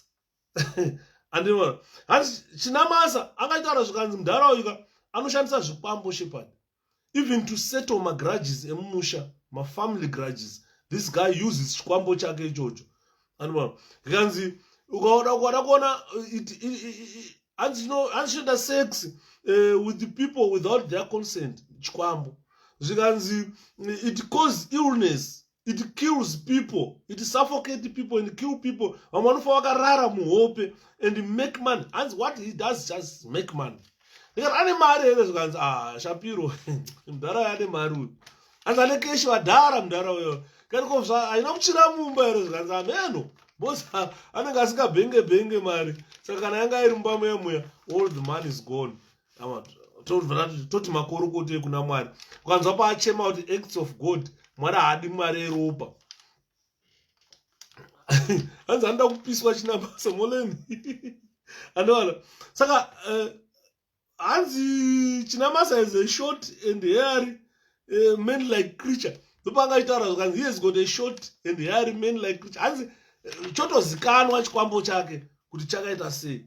Andora zvikanzi nazoseka mani ngati mfesi wangu anenge ada kundinyeperawo kuti ndiundure chinamasa. Ndikati saka zvikanzi Shapiro ukabvunza vana vekumusha kwedu kutaura kuti hanzi hachochocho vadhara, hanzi chikarara neyo gutsikana kuti vadhara. Andinoona zvikwambo hazvizive consent. Ndo chokwadi ndo chakaitaura zvikanzi unorara without consent. Saka ukangorara chete chokunama zvikanzi vasikana vekumusha kwedu vanonamwa nacho vanonga hanzi panonga achikutaura hanzi unonzwa uyu achitaura nyaya the same, uyu anenge achikudza nyaya the same, uyu anenge achikudza nyaya the same. And kanzi vasikana vacho vazhinji vacho varorwe vanenge vachingochema, at the end vazhinji vacho vari kupera kufa. Andiri mona ndikati saka ndazombotsvaga kuti Tokoloshi chii. Zvikanzi Tokoloshi Shapiro kachikwambo kanenge kadhimoni so kuti kakangotorwa nemunhu hanzi chinamasa anenge akakaromba kuSouth Africa here kunenge ndokwavanotsvaga Tokoloshi yake kuti aite mari. Andoona zvikanzi most of it kwatasamudhara hanzi vanhu vasingawirirane navo, vanhu vasingafarire chokuvadza chorova. Zvikanzi saka uchiona vanhu vapera chinamasa haasi mudhara ari bho. Ndozvaanga achitaura kanzi haasi bho mudhara weShapiro. Zvikanzi uri kuona this has haunted the family. The family vanonga vachiita ma-night terrors. Hanzi mukoma Shapiro maswera bwere Glen zviri sei. Zvikanzi kune ma-night terrors dead. Unoona vachihumana vachibvotomoka vachirotomoka usiku. Hanzi uri kuona chikwambo chinokonzera ma-sudden fires amaona aya. Hanzi zvinokonzerwa nechikwambo futi. And besides chikwambo, I think he burns his own house to blame youth. He wanted to. He did not burn it himself. He did not burn it. And the patoitika an explosion. Paitika unge maiswa bambo. Ndopa vachitaura nevamwe vakati hanzi bambo iri rinenge rakaisirwa kuti vauraye chinamasa. Because chinamasa ari kunzi pane information yakalika here yekuti varonga varoda kubvisa ngwena. Saka hanzi vanga vachita ma-meetings kumba kwake. Saka uri kunzi kwakaiswa bambo. But indazoshamisika ndikati bambo panoputika bambo unoona. Mawindow pane shattering of these windows. And ma-debris ebambo haapererepo paya. They fly. You can pick them about 500 meters away. They fly. Unoona. Because it's an uncontrolled explosion. Painoputika even mudhuri chaiyo chaiyo unodoona. Panoputika bambo mudhuri unodoona. Muchiri kurememba here pakaputika bambo kuchitungwiza. Kuna vanhu vaida kutora mercury. Panganga wakaenda panganga vaida kutora mercury kuchitungwiza ukaputika bambo ukafa vanhu 5. Handichazivi kuti gore ripi riya. Hakusuma 2009-10 ikoko. I can't remember. Those people who can remember that incident. Wakaona imba yacho yakaparara sei payakaputika. Pakaputika bambo iro imba yakaparara sei kuchitungwiza yaya. Ndokuva kumaraini kwana 𝗍𝗵𝗀𝗀𝗀. Kwakaputika bambo rero zizi. Saka unoona vanhu vese vanga varipo vakafa. Vese vanga vari close to that bomb, they died. Imba yacho ikadestroyika. Ndopana ndichiramba inini. Ndachitarisa imba yachinamasa ichibvira. Kuti dai ranga riri bambo, ngadai madziro ayaparara aya. Madziro aiparara. Saka ini ndaramba kuti bambo. And ndabva ndatora idea yanga ichitaura nemufesi wachinamasa. Aitaura kuti hama aya harisi bambo Shapiro. Chechikwambo chapisa musha. Andini maona. Saka zvekuti anofunga kuti achazoti vanhu veMDC hakuna vanhu veMDC vanosvika kumba kwekwe kwachinamasa. And imba iya haina kutsva usiku ka. Yatsva kuma 4 p.m. between 4 and 6 ndopa yakatsva. Haina kutsva usiku. Panogadwa pamba paya. Andimona. Pane mabodyguards. Ndosaka uri kuona kuti ati vanhu veMDC hazvikwane, hazvipinde. Hanzi yakataura kuti he is not blaming Wawengi. Definitely. Because panogadwa. Saka Muwengi anenge apinda nepapi. He knows tunhu twake. Saka mufesi wacho ndozvaanga aita akati maya paya Shapiro chikwambo chapisa paya. Anoona. So urikuona he might try to debunk nyaya yechikwambo, but that is exactly what is there. And saka aringoti people feel kuti madeath ari kuitika mufamily kwachinamasa kazhinji kacho they are being caused nani naiye mudhara uya. And it's known, vakafamba vanhu ava, vafamba kuenda kwakawanda vachingomubata, hanzi mungamuti uya mudhara tigare pasi tigadzirise musha, hauye anoramba. Andimona. So the house, to me, imba yaChinamasa is a territory of 𝗭𝗶𝗺𝗀𝗀, andimona, which God has to destroy. Mwari has to destroy a territory of 𝗭𝗶𝗺𝗀. I don't feel for Chinamasa Patrick. I don't feel for him. Andimona. Because chinobva kuti tisamunzwire tsitsi Chinamasa. Imbomutaurira achitaura. Kana ungosona umbonzwa Chinamasa achitaura, go back to YouTube. Listen to Chinamasa's video when he is talking about MDC Alliance, when he's talking about President Chamisa, when he's talking about President Richard Morgan Tsvangirai. This is a devil. There is a demon in this man. His words ane mazwi asina rukudzo. Mazwi ari hateful. Mazwi encourage violence. The man himself is a devil, is a moving devil. Andona. Andina kana tsitsina Patrick Chinamasa. Zoruti dai Mwari vaona vati dai chaputika arimo imomo. Achiramo, because unoona kuti upenyu hwake so he doesn't care about people. He totally doesn't care about the life of others. Urikuona? Vanhu ndo vanotoshuwira kuti Mwari dai maputitsira mumba imomo. Andona, matinozodzorwa nekunamata. Kuti pai pateta kuimba Gabriere. Ndiwomwe nje Gabriere, ndiwomwe nje Gabriere, ndiwomwe nje Gabriere, ndiwomwe. Ndozvinotidzora izvozviya kuti kana tana tapfugama takunamata Gabriel ndiye mwenje, tinenge taakudzoka kumashure kuti Mwari havazodi kuti shuwire vanhu vakaita sana Chinamasa kudai achiramo. Andinoona. But mwoyo womunhu unenge uchiti vanhu vakashata madhimoni aya dai Mwari vachimaparadza. Chinamasa idhimoni rekuti akangomirira kuti ringoparadzwa naMwari. Hanzi kana achitaura anenge chigayo rinenge richi 𝗭𝗵𝗵 mandipedza manje. Handini muri kuona nyaya yatiri kutaura. Saka uri kuona kuti kutsva kwemba yaChinamasa kwavhura a lot of conspiracies. Hama dzepedyo dziri kuti it's a punishment from God, and himself has admitted as a punishment from God. Vari muZANU-PF vari kuti because iye hanzi akaita meeting yekuti vabvise Mnangagwa, saka vari kuita meeting yacho nemagenerals, so they want Mnangagwa out.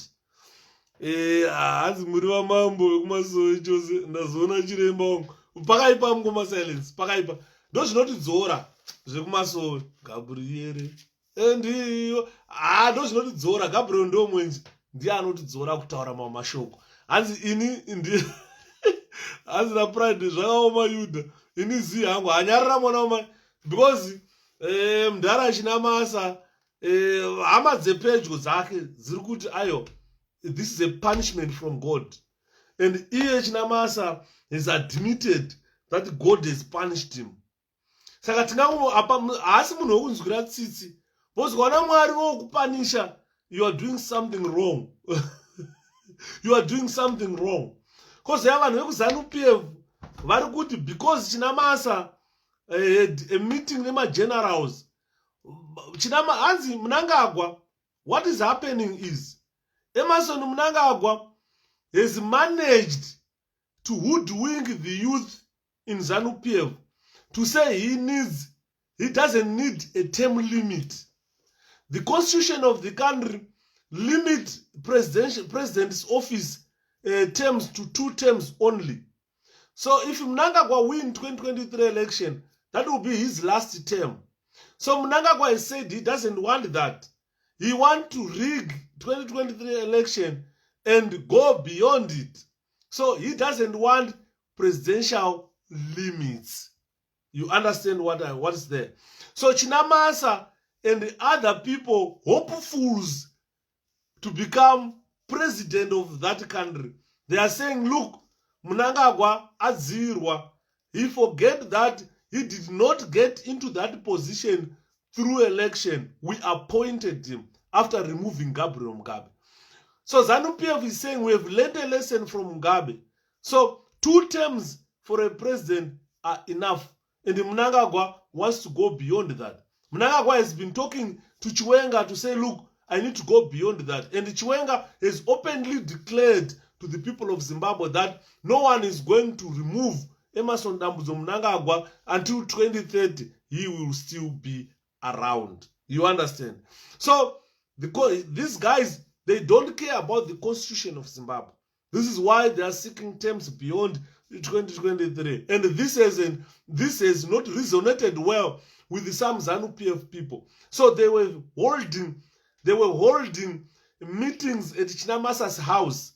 And then, as a result of those meetings, this is the news reached the crocodile that, look, Chinamasa and the other people are not, they don't want the Mnangagwa to continue beyond 2023. And that other guy, 𝗭𝗵𝗶, these guys have promised him that you are still going to be appointed a minister in the president's office. So don't worry about that. And Mnangagwa has heard that 𝗭𝗵𝗶 is also behind the removal of Ngwena from office. So this could have been the consequences of them meeting together to try and remove ED. So people are saying the bomb detonated because of that. Pakaipa, guys, Pakaipa. So Chinamasa is a cursed creature. Chinamasa is a cursed goblin demon. Even if you ask BT, he will tell you Chinamasa is a goblin. Chinamasa is a cursed goblin. He's a demon himself, Lucifer, a moving Satan. Musatsvaga Satan kudenga kuti Satan anogara kudenga achidzika achidzongonyodza pasi. Aiwa, Satan anogara pasi. Chinamasa ndi Satan anogara pasi. Ari kudzongonyodza zvinhu munyika yeZimbabwe. Nhasi uno kuti Zimbabwe inzi iri pama-targeted sanctions ndi Chinamasa. Ndo vaiva maminista vachiudza Mugabe zvekuita. Chinamasa akamboita attorney general achiti vanhu veZANU-PF havasungwi. Hakuna munhu weZANU-PF aisungwa. All the people who killed MDC people from 2000 until today, not even one ZANU-PF man was arrested. I think vakazongosungwa ndevekugokwe vakauraya Chokuda. Vakazotosungwa nenyaya yengozi. Kuti vanzi vakasungwa nenyaya yekuti vakanga vamedha munhu weMDC. Ngozi ndo yakazoita sei? Yakazoita kuti vasungwe vakomana vaya. And one watch was murdered in prison. Ainzi Gavhena Machaya, mwana wake ndiye vaifamba vachiuraya vanhu.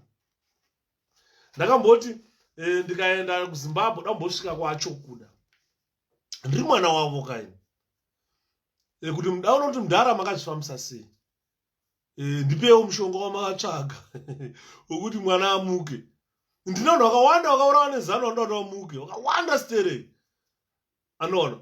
Saka ndichatombovhizita kwaChokuda uko. Kuti mudhara muri kuona nyika mamiriro yakaita. Ndiri kukumbirawo mangwaraja amachita kuti iye achimwena wamuke. Chinamasa is a vampire. No chokwadi ichocho. Is a demon. A goblin demon. A moving devil. A Lucifer. Saka Mwari, God has got all right to destroy Chinamasa. God has got all right to destroy Chinamasa. If you want to see that this man is a goblin, if you want to see that this man is a devil, just look straight into his eyes when he's talking. Look straight into Chinamasa's eyes when he's talking. And look at his snort. And the moon and the mdara chikwambo chache. Anze yako inbox tiende ugogwe. Ndropa ziva padeni pa mdara ye. Andouya mdara Shapiro andouya ku inbox. Atopasvika chete. Pamba pe mdara ye atopasvika. Because nyaya yakaita mdara yaisati yamboitika muZimbabwe. Mwana wake akaita 2-3 years asina kuvigwa. Akati kana musina kubhadhara munopera. Vana Machaya vakatinha mombe 35 kuenda nadzo. mwoyo mfana ndachitaura kuti vanhu vezano imbonditeererai nchitaura usasundwa unouraiswa munhu kana uchinzi itai maslogani enyezano itai maslogani enyu handingakwanisa kudzosera slogani ezano handidi kana muchinzi ndai mumarari kwenyu munounganidza vanhu musarova vanhu musauraya vanhu because unoona kuti gavheni ainzi Machaya akaendesa mombe 35 kwana chokuda uko kuti mukomana wayo avigwe muchinja avigwe andiri kuona but uye mwoyo aingoendawo pamwe ndiye akabata mutsipa uyo achicheka akashaya mombe idzi kunobhadhara ndobva asungwa ndobva aiswa parimandi paHwahwa prison saka ari paHwahwa prison pakaitika escape paHwahwa mabhanditi ndobva kuti iwewe takutiza handei inobva kuti kuna kwandingaenda wakomana zvikasaka kwasara uchatitengesa matsotsi ndobva wamucheka ndobva wamuuraya ndobva wamusiya akafa ipapo kuuraya kwakaita chokuda ndokuurawa kwakanoita kujeri handiri kuona zvoita ngozi ndozvoita ngozi izvozvo musashandiswa kuuraya vanhu never ever be used to kill someone because ukangouraya munhu unofa in a similar man. This guy Machaya gavheni akatora mombe 35 akadoripa ngozi yake yemwana wake uyo akashaya kana 1 mombe yekuendesa apa una kana pini ndopandositaurira vanhu vezano kuti marovha aya munosenda kunorova vanhu aya kana chobvondoka hamuvamiriri. ZANU-PF yakatadza kuunganidza mombe 35 kumupa kunobhadhara kwana chokuda matsotsi akuti ayo taakutiza zvikanzi bhururu ngatiende bhururu akati haina handikwanisi zvikanzi ora toda kuzotisara uchititengesa matsotsi akaenda kubvawabata bvawacheka mutsiba imagine kuti mbanditi akachekwa magajera panight duty panogadwa nemagajera jeri rinogadwa 24/7 hapana paunosvika uchinzi hapana magajere pano hazviite ukasvika 3 AM unosvika magajera aripo nepfuti but vakomana vakambotora time yekucheka munhu usanoseka nhambo serugare so guys mondiregererawo muro yakachekwa mabhanditi achida kutiza zvikanzi ayo ngatimbomirai kutiza ngatimbotanga tacheka munhu ndobva vamucheka kwekwe ngehuku vapedza kumucheka ndobva vabuda ndokutiza ndokuenda hanzi vakabhadhara mombe 40 nemwana musikana. Thanks Ngoma Shapiro. Gavhena Machaya akabhadhara hanzi akabhadhara 40 mombe nemwana musikana. Baba vangu ava zinditevera vakabva vakashaya kana mbudzi chaiyo kunobhadhara ngozi. ini ndakapika zvangu ndikati handife ndakabata munhu kuuraya munhu hazviite. Baba vangu vaindityira nchikura bo ndave nehasha dzakanyanya ndaigwa ayo ndairwa kurwa kandovanga uri mutambo wedu tikakufila tokufila ndozvataita taikufila chete andoona. Saka mudhara wangu aiti maroero anoita vanhu shepadi unogona kuuraya munhu mwanangu siyana nazvo mudhara wangu anga asingazvidi mudhara wangu airova moto asi anga asadondirova vanhu. Saka unonyatsokuona kuti mombe 40 nemwana musikana.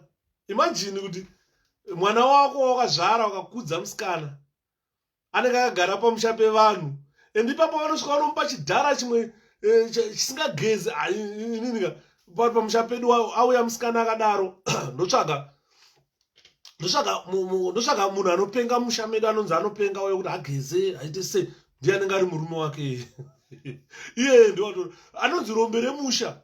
Hapana musha usina rombe.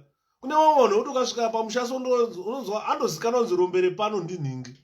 Iye ndio wamotora mopa kana mwana wacho akanaka zvakaita sei mumda murume wako chinenge chiri chidhara chapera umntu ndiye murume wako chikaenda kana kubhawa chikadzoka chinhu achigezeka namukanwa chinorara chakapfeka njombo uchauri ndiye murume wako iye pano tatokupa murume zvatopera kuti paanenge achienda kumusha kwako kunoona kuti kwandigerewo kwachibvunza kuti gere sei anenge achienda nacho chidhara ichocho chirova chikwepa baba ndokunonzi ikoko ndononzi kufikisa kuti vamwe vanoona vaone vasazozvipama hazvizvi munhu aurawe munhu achekwe ngehuku siyanai nekuuraya vanhu vane zano handi muriona. ukada kuona terror inoencouragwa naChinamasa. Saka ndataura ndikati, look straight into his eyes, you will see a goblin demon in Chinamasa. And look at his snout. Mhuno yake inenge yembwa iyayi neChinamasa iya. Unonyatsoona kuti nemhuno yake inenge yembwa kuti apa ndi Lucifer zvake paagere. Terera zvaanenge achitaura. His words send chills down, send chills to ripple through innocent people's feathers. Ukanzwa achitaura ndunzi kuti pano parutaura muroyi, pakutaura Satani pano pasvika mhondi. Uri kunzwa? He has perfecticized terror words. Kana achitaura, Chinamasa does not speak peace. He doesn't preach peace at all. And one, he speaks horrible things. He speaks horrible things. He is sort of like a creature. Unoziva kuti kunochema zvimakava usiku rinenge gava rinenge richichema. Chinamasa anenge wamuna achitaura anenge achishowa a horrible picture of a demon. Visit my videos aChinamasa munomaona. Ndopanda believer ndikati bururu wake arutaura chokwadi. Munhu muroyi munhu.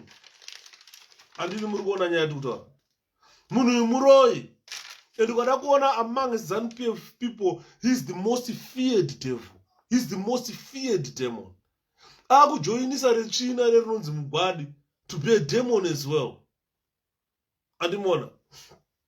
Ndosaka muri kuona kunyange hanzi nemhuri yake chaicho Chinamasa, they now live in fear. Apedza vanhu kumusha. Hanzi mafirwo makuru, hanzi kunofiwa zvekuti kana newe unobva wati kusabarwa makawanda kwakanaka. Guys. Andimona nyaya yatiri kutaura. Saka nyaya yatiri kutaura iyoyo ndise tinogona kuipedza vana veZimbabwe. Hande mapurisa vazhinji vaiita naro kuti hande tomuviga vakapenga. Vazhinji vacho vaimuwana akagara zvake mufi. Apa gokwe ndakaifarira nyaya pagokwe yayi.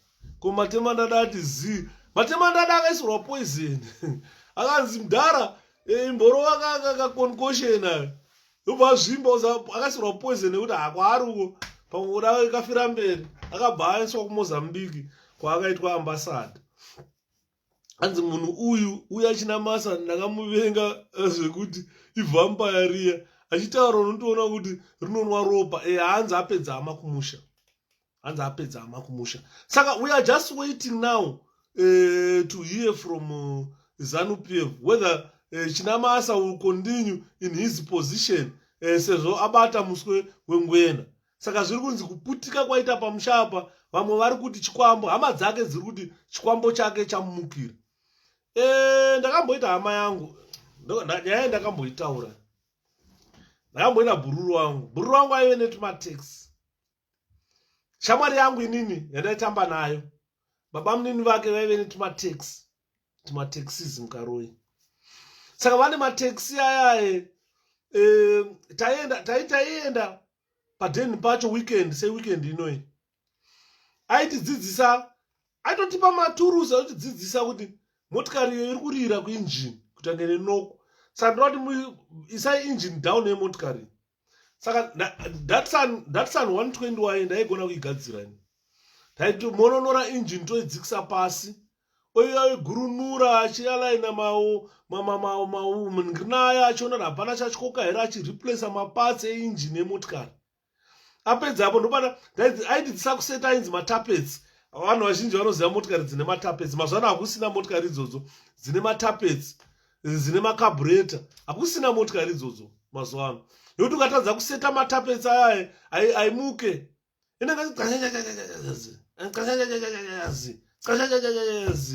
Unosveta petrol uchidira mucarburetor, uchidira mucarburetor haimuki.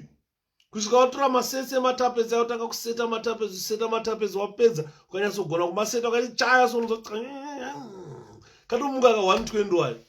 Vashoma vanhu vari panapa vanoziva kuseta matapets. Ini ndaigona kumaseta matapets e 120 wayo. Ndaita engine down ndorukazve toidzosera zoti pana ndaifana kuita makanika inini. Saka bhururu wangu tasikazota netuntu twake. Tuntu turi kutaura itwoto. Kuna karoi kuti kwai tumasandawana. Amene vaitwana kupa wakomanawo. Saka kana ngachida munhu every year. Pamusha panofana kutofiwa. Sandawana rofana kumwa ropa. Saka asi hataiziva azvidikana nehama shoma manje. At least kana china masa wakawanda. Azvidikana nehama shoma. Zvoda nehama dzakaita sei dzakawanda. Kuti kamboluma kamuzukuru, umboluma kamudhara, umboluma panda 10 years unofana kuziva kuti musha menyu mune 10 matargets ako unoluma. Saka mufesi wangu manje anga asina hama dzakawanda. Akabva atanga kuluma munin'ina. Munin'ina wake ndobva adona. Adona munin'ina wake ndobva azoluma mumwe futi ndobva adona. Kanhu kaika amene kakazoshaka kana kakazomuti ndikuda mumwe here ndobva ashaya manje kuti anolumana. Ndobva kamurova iye. Ndobva karova iye muridzi wacho. Saka karova iye muridzi wacho musi watakanomuviga. Shamwari yangu yakauya zvikanzi Shepherd udwa nababa. Ndobva mudhara wako zvikanzi ndobva taenda boss ndakafa kuti pamuti akunosimudza coffin tichibuda mumba tiende. Saka ndobva namhanya nefriend yangu ibva tapinda mumba. Ndobva mudhara wacho avhara door. Zvikanzi iwewe naShepherd ndakukuratidzai. Mudhara wenyu aenda. Zvikanzi mudhara wenyu anga asiri an ordinary businessman. Uri kuona unosati zvekutange munhu zvekutoropa kunge pfa kuti toropa twetwe. Saka paita tropa twaenda pasi pembedha. Ndobva saka tropa taenderedza kwanzi kuna itsoka idzi harisi ropa rekuti pfa but tutsoka nditwei. Zvikanzi ndokanhu kanonzi kasandawana. Saka nakachingarova muridzi wacho kudai so katobuda akachadzoke. Tunhu tunotorwa kumakomo. Ndikati oraiti. Saka takabva ndakatya ipapo because unoti ainditi every morning ainditi usanetsa amai. Panongochienda kuchikoro unouya kuno kobika tii yako chingwa ndotenga zvese zvinenge zviri mufiriji. Unwa tii yako enda kuchikoro. Paunodzoka wakachinja uniform wouya kuno kumondibatsira basa.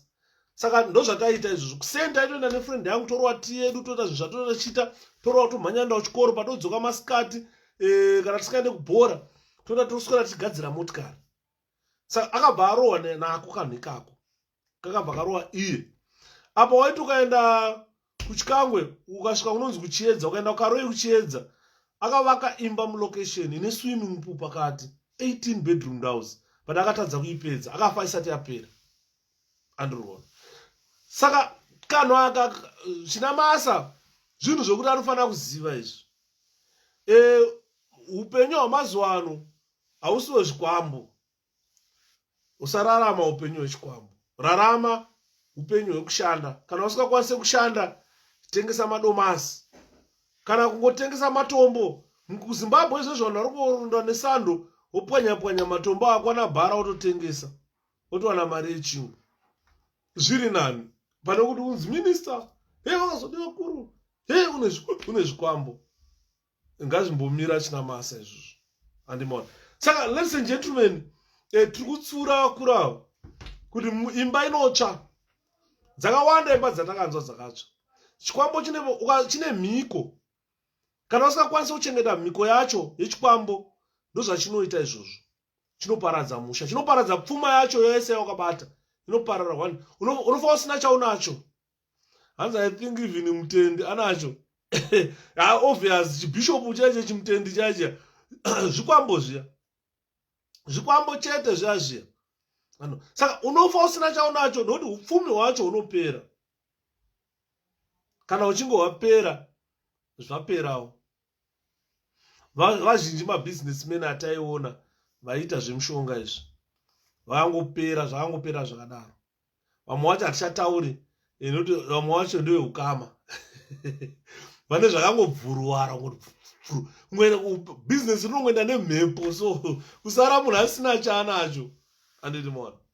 Saka nyaya yatiri kutaura nhasi inyaya yakanaka yekuti handimuona vanhu vanochikwambo imba dzakutsva. ukamubvunza ari kutaura kuti God is in it, because Mwari vanokupanisha. Mwari vanokupanisha. Ini regai ndinamate inini. Regai ndimbe Gabhurona ndiwo mwenzi. Gabriere unetsi tsikomborera vanonamata Mwari Baba vachikudza muchinji, vanokudza muchinjiko. Regai ndinamate Mwari. Izvi zvekuchera tumutombo izvi baba vangu vakanditi. Inini shepherd achimweni, baba vangu inini ndogara ndichiudza vanhu bana kuti ndakaberekwa ndiri mukomana 1 mudumbu ramai vangu. Ndiri mukomana 1, baba vangu vaigara neni pasi, kwete kunge mwana wavo, vaigara neni seshamwari. I was so close to my father. Vaiti kana takagara pasi vaindiudza nyaya dzese. Mudhara wangu inini aibva akuti une musikana here? Kuti ne musikana. Ndoda kuona musikana wako. Ndainyara ndachiri mudiki, handaikwanisa kuratidza mudhara musikana, ndainyara. Mudhara ondidzidzisa kuti musikana anobatwa so ondidzidzisa mudhara wangu. Tapedza apo ontaurira kanzi uri munhu wechirume.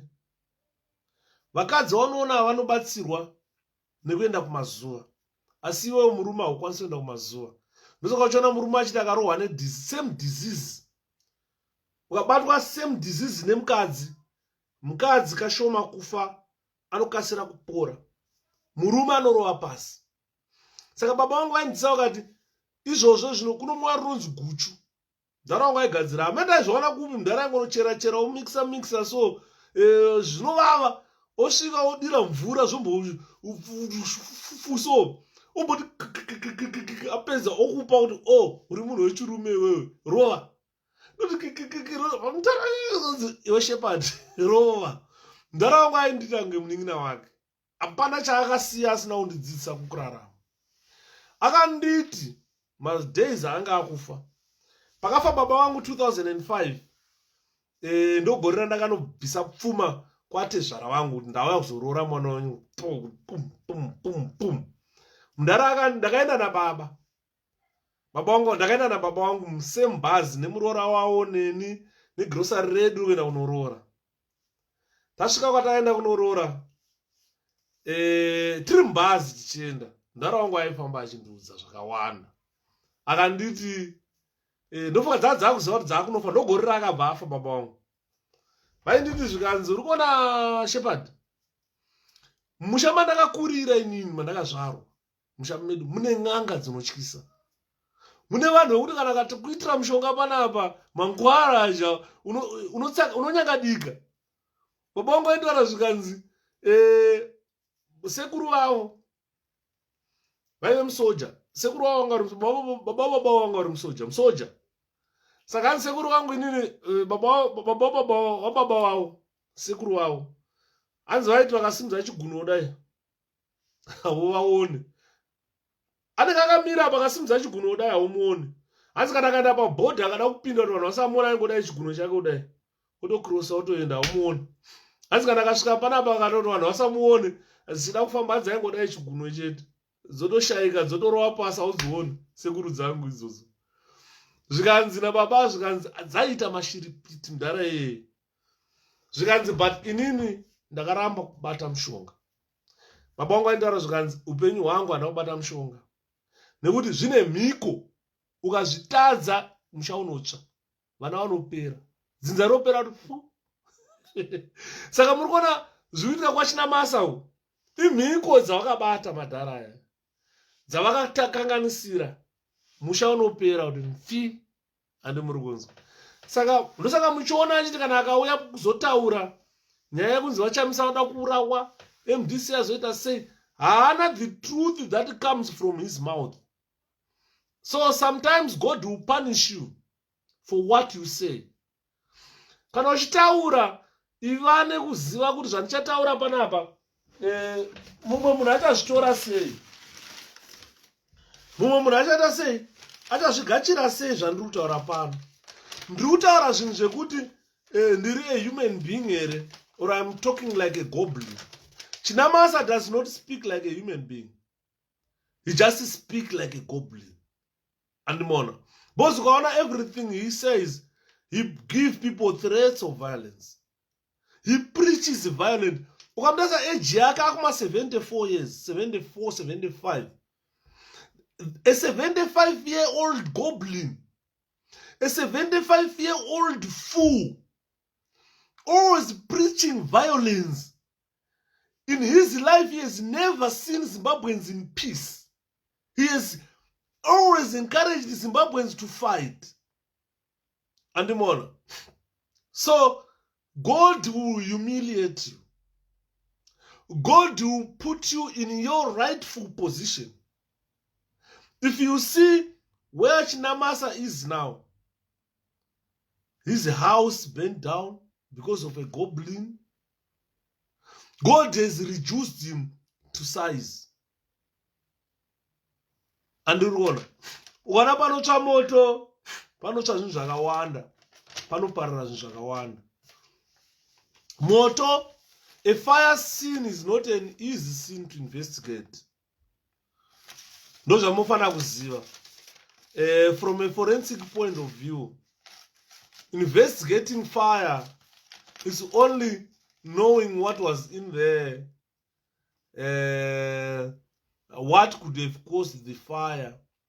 So you will be like investigating the ambient temperature and the inside temperature to try and identify things that caused that fire.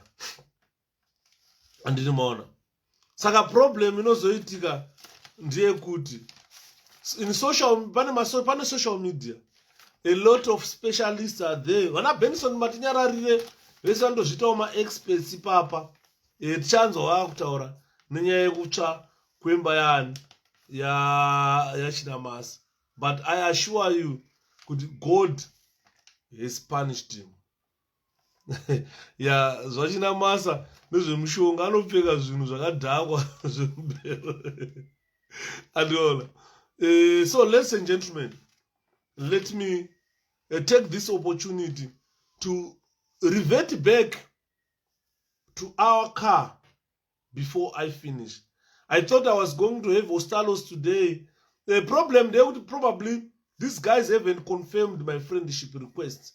So if they confirm my friendship request, we'll be able to add them here to talk about the GoFundMe where we expect to buy a car. This car is our initiative. The idea was brought to us by Juma. So I wanted Juma to come and speak tonight so that we have a clear picture of what we intend to do. Because definitely GoFundMe haisi kufamba nenzira yatakatarisira kuti sekuhwandu hwedu semachinja. By now ngati takwanisa 3,000 vanhu. Guys, takawanda stereki. Why can't we come forward and assist? I know kuti there's pakati kama problems akawanda ekuti takabva muCovid tikapinda pai. But tiri kuchemera kuti kana usingakwanise $50 yacho, $10 is enough. $1 is enough. $1 times 2.1 million people, we get $2.1 million. And more. Saka zvinotibatsira izvozvo. Vamwe vedu, they fear persecution. Vamwe vedu vari kutya. Kuti takataura tikati ukaona uchitya, uya kuinbox kwedu topanana all the options that you can contribute. We did not say if you fail to go on GoFundMe, there are other ways that we can still help you with. Ndopana achida Juma kuti ave pano tonight to tell. So ndikapedza panapa, I will try to bata Juma na Ostalos ndona kuti can we have them tomorrow. And mabhodha vari kubhadhariswa mari truck $214 kupinda kudzoka $214 $428 ande muri kuona mari yacho. Saka izvozvo Molen ndo zvatoda kupedza. Ukada kuona Chirundu bed bridge rakavakwa richinzi kwakakweretwa mari.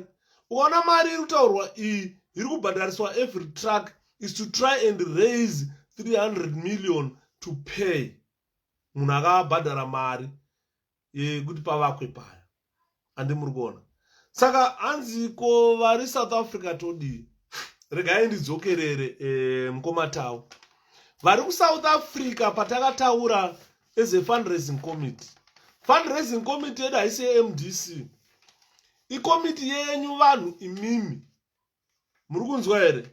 Inini muri kunoona ndakamira panapa. I am not an official MDC. I am a sympathizer just like you.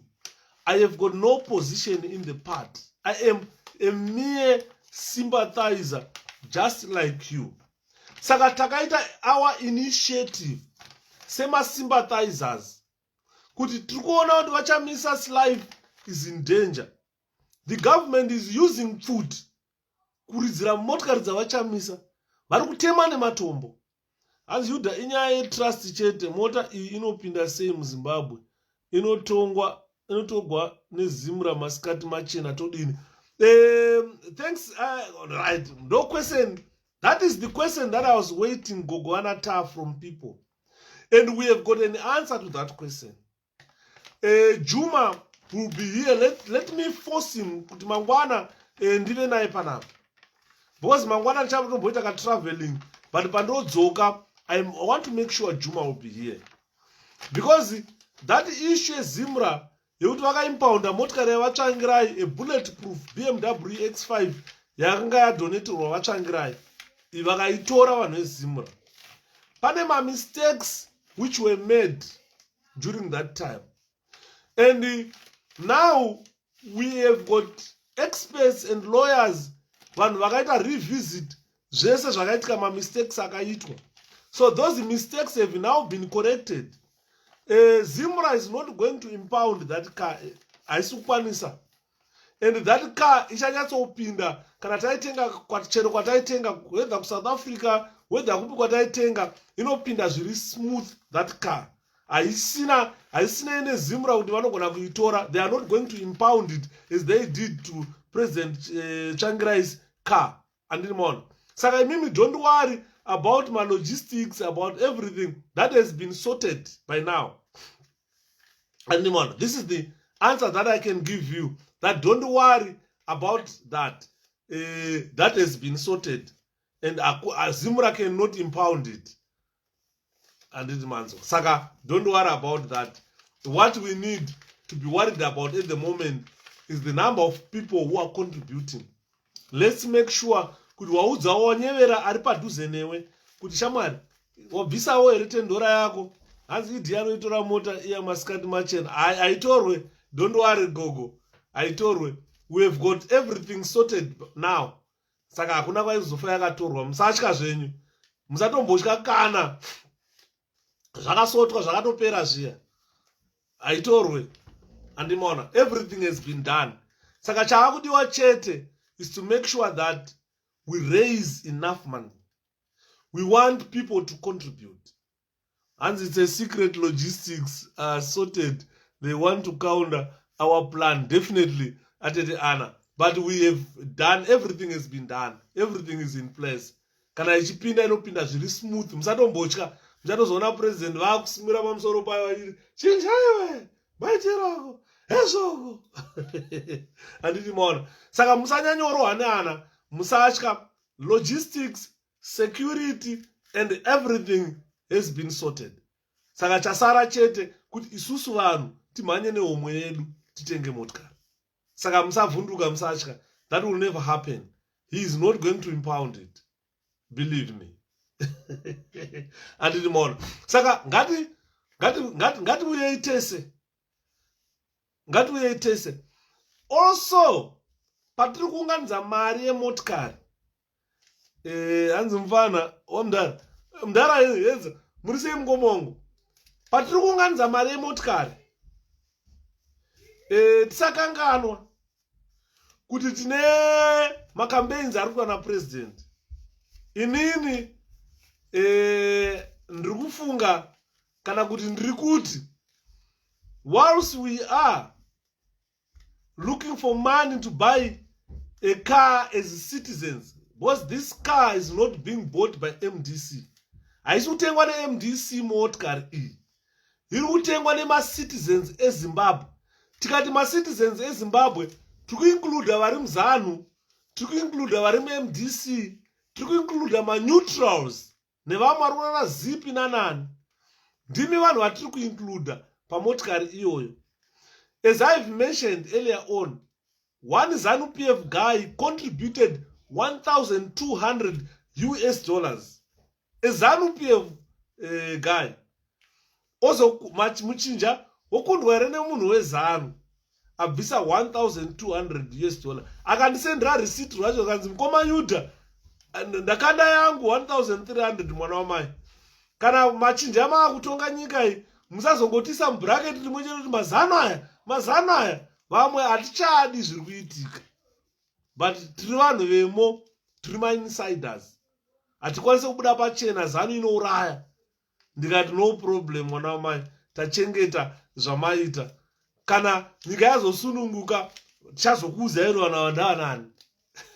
Hanzi vanhu ngavaite follow the village paTwitter mukoma Yuda.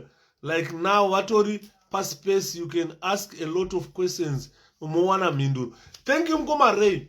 Zvakanakira paspace manje, munotobvunza mibvunzo yacho muchipindurwa ipapo. All the answers. And I Twitter, moita follow the village paTwitter. Then mobvunza mibvunzo. Because this is a citizens initiative. Ine vanhu vasiri veMDC vakawanda. Vanhu vari kungofila kuti sema-citizens enyika vari kuda peace and democracy. They want Chamisa protected. Patenga tichiprotectawo president vedu, tisakangana kuti vane majourneys avari kufamba. President Nelson Chamisa vari kuenda kunopinda nzvimbo dzakanga dzisingapindike. Nzvimbo dziri kufamba nowachamisa vatsvangirai vakasvika pakuparara vasina kudzifamba nzvimbo idzodzo. Kwakanga kusingafambike. Kuna Maundarini kwa kune no go area. Takamboenda kubhindura nekutrojan kuya. Tikatemwa nedombo, asana mbona dombo rakadaro upenyu wangu. Saka you will find kuti vachamisa kwa vakupinda uku vakuenda kune depth yekuti ngwena haisviki. Makarwa ane paanoperera. But vachamisa vazoenda deeper than ngwena. Andini maona. Saka muri kuona pakaitika rari rengwena rekuguruveri. Makariona. Pakanga pakawanda mabhazi. Pakanga pakawanda motikari. Zvokuti vanhu vainoshamisika kuti vanhu vekuguruve kana vane motikari dzakawanda kudai. That is the richest district in Zimbabwe. But zvakazobuda unzi vanhu vaya vamwe vaitorobwa as far as Mount Darwin. Vamwe vaibva kuna 𝗭𝗵𝗺 vachinounganidzwa paya. And ukatasa vanhu vanga vari paya, there were just a few people. That is an indication kuti yaora ZANU. Ende sei chamisa paguruvevo paya. Muone kuti panenge pakasviba vanhu sei. Avatinwe vanouya vega. That is an indication. The political demographics have changed. Don't rely nepolitics dzakudhara. Unozoma mabvunzo ekunzi Chamisa kana akawina anotonga sei. Bozi nyika inotongwa nemasoja. Ndikati aiwa nyika ise masoja enyika ZANU-PF ndio iri kutonga. Kana masoja ari ZANU-PF ndiye ZANU-PF. Azviroti hamuna masoja eMDC imomo. Tawina nyika inotoreka zvakanaka iyayi. Uri kunzwa? Kana pane masoja eMDC, pane masoja anokachinza vanhu ndevezANU. Zotora kuti mukati mune masoja anokachinza vanhu ndeMDC. Kunotoene vamwe vanhu vakaita sana Yuda kuti hapromotewe achinzi ndiwe MDC. Ivavo ndo vachakupai nyika. Kana achinzi army ndo inopa nyika, ndo vachakupai nyika ivavo. Ende vakawanda ndo majority. Handimanzo. Kana uchinzi kune masiye vanokachinza vanhu ndevezANU, vanhu ndeMDC, varimo. Vanopai nyika ivavo. Saka musatya, musarohwa neana.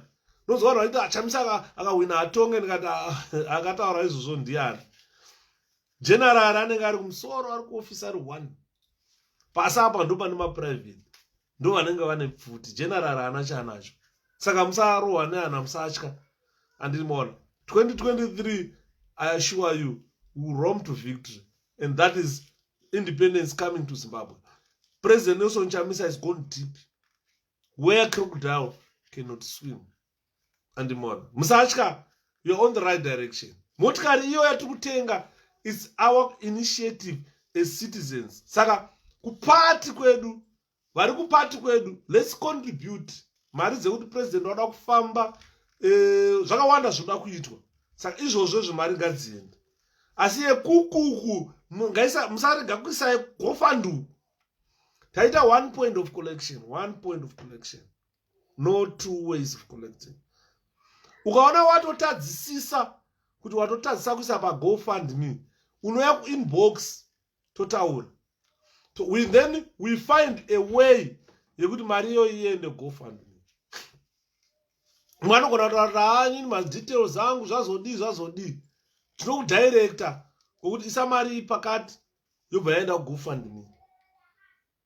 Saka we are exploring all avenues. Zviri say blessing. Jones, we say mwana. So we are exploring all avenues to collect that money, to buy your car, to protect your president. Buy your car, protect your president. I didn't know money mweni. Ndakabodika ndinazvazi yangu kanomboimba manyuku kudenga. Ande kudenga. Mushauriko kudenga. Ere kudenga. Andina hama panyika. Ande ikana kumana. Ngandibvise mari. Aini ndozoma nyuku ndozoma manyemwe. Akuita vanzi manyemwe egonzo. Rakaimbwa na segono. Zvikanza akisa hanzi rakananzva mbuya mavende. Ndoto vanga vadya muriwo nedovi. Anditi ai ndozwa manyemwe. Ndinawo manyemwe. Itawo manyemwe sayudha kanai. Usasarirawo komana. Kunge muswere. Imboti ndakudawo musoro. Imboitawo head. Hanzi ngati dzei kufamba zvishoma nezvishoma. Shoko iri ngarisvike kuna Sawira Ponela nevamwe vake. Ponela ndichataura naye Ponela. Achanotaura nanocontribute kana because vai mazano ka. But mazano ane brain. Vana Ponela mazano. Uona chinyora pana vanongonyora kuti fuck off. Nonsense. But mazano ane brain. Ndakarwa neana inini. Munhu akaisa 1 point adaimboziva kuti zano kune vanhu vakadaro. Zvikanzi taneta Shepherd. Taneta, we are tired. And before you go 𝗭𝗵𝗶 𝗵𝗵𝗀. Thanks Ngoma Jones. Ndada kutorwa pasi. Saka nobva narwa 𝗵𝗵𝗀 vakomana. 𝗵𝗵𝗀 basa tagara naro. 𝗵𝗵𝗀 zotoda takabhema. 𝗵𝗵𝗀 zvibo iwe bo. 𝗵𝗵𝗀 zvibo zvembanje. 𝗵𝗵𝗀 vakomana. 𝗵𝗵𝗀 basa tagara naro. Zvinotoda takabhema. Zvibo iwe bo. 𝗵𝗵𝗀 zvibo zvembanje. 𝗵𝗵𝗀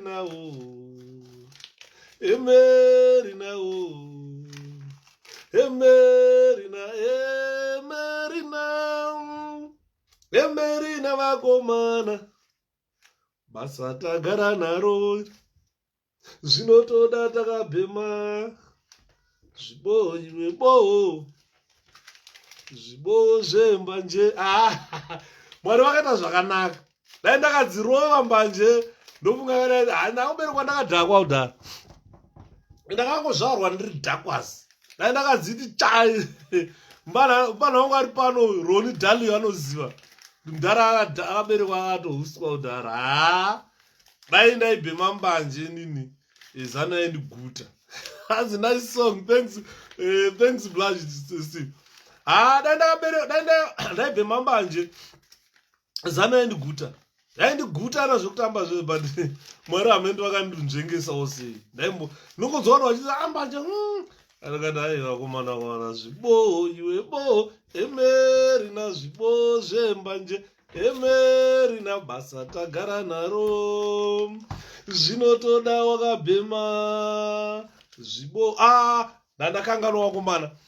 ndisati ndaenda regai ndikutaurire mina ndaenda mborowa dhirihora ndozokuudzai nyaya yakanaka ana dhirihora iro vanogara mudhiriho dhirihora rembanje vanogara mudhiriho vakomana vanogara mudhiriho dhirihora rembanje vanogara mudhiriho usatambe navo vanogara mudhiriho dhirihora rembanje vanogara mudhiriho dhirihora vakomana una dhirihora rembanje iro dhirihora iro dhirihora rembanje vanogara mudhiriho vakomana vanogara mudhiriho dhirihora rembanje vanogara mudhirihora vanogara mudhiriho dhirihora rembanje nyaya yakanaka yandinoda kutaurirai musi wa24 October inenge iri Monday 24 October inenge iri Monday nai hama neshamwari ndinenge ndasvitsa 50 years dzekuzvarwa nyaya iyi nyaya inondidakadza ndakazvarwa 24 October 1971 ndogore randakazvarwa takazvarwa nguva yehondo yaipisa vabereki vedu vanga vasina basa nemabirth certificates nechizvese vanhu vaingozvarwa rombo randakaita ndiro handina mai vanga vakaenda kuchikoro vaigona kunyora vaizivawo ndazvarwa 1971 musi wa24 October ndichaya ndotaura kuzvarwa kwangu presentation iyo ichabhuwa wakawanda hanzi 24 October iSunday mukoma Sunday mangwana sorry 24 October ndichaya ndichitaura hanzi Sunday mangwana nai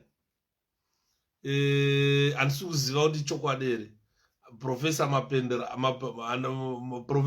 Mapendera handina kutarisa calendar because I'm so excited, very excited. Hanzi ndinhasi tatopinda nhasi naye mbana muhombe uyu yakaoversize saka 24 October iyoyo nhasi manheru kana masikati first time kuita live on Facebook masikati naye ndoda kuuya kuzokurukura nyaya yekuzvarwa kwaShepherd. Pane zvakawanda zvinotaurika Shepherd akazodei Shepherd akati ndoda kutaura nhoroondo yaShepherd. Hanzi nhasi chinotaura aiwa kwete izvozvi dambonori mbichana is Sunday. Thank you so much Steve. Ndatofuka ni Monday. Pakaipa your birthday mkoma. Thank you so much. Ndasvitsa 50 years dzekuzvarwa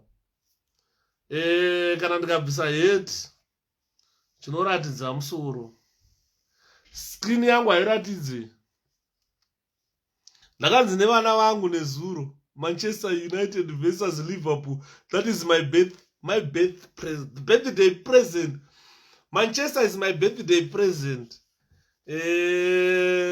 Ndichasenda ma-messages pa Liverpool nhasi kuti Salah please man please nasi birthday rangu musandirasisa handi nhasi mngoma 12/29 and happy birthday. Thank you so much Molen. Saka ndasvitsa nhasi ndasvitsa 50 years dzekuzvarwa. Vana vangu vanga vachinitaura zvakanai did 50 years you don't look 50 at all. Ndikati imbotarisai imimi makura sei kana kuona munhu akura unotarisa ndo munotanga kuratidza age yemunhu. Kana vari vakadzi vai vanoisa 𝗭𝗵𝗶 unokura umokura. Thanks Chale Molen, thanks chato chai.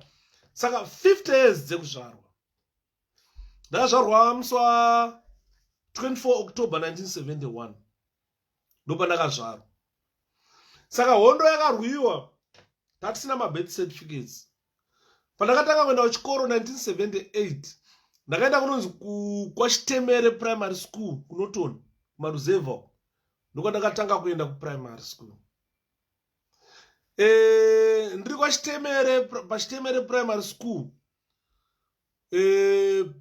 pakaitika outbreak yemeasles Ndozamoti mezi ndakadzirwara zvinotyisa izo dziya ndikadhiropa kuenda kuchikoro. Saka pandakazoenda kuHurungwe ndadzokera takugara kuKaroi 1980 ndakaenda kunonzi 𝗭𝗵𝗶 primary school taidzidza kuPrazi tichibva mutown. Ikoko baba hachataura nyaya hachanyazoda kuitaura nhasi, chaitaura masikati.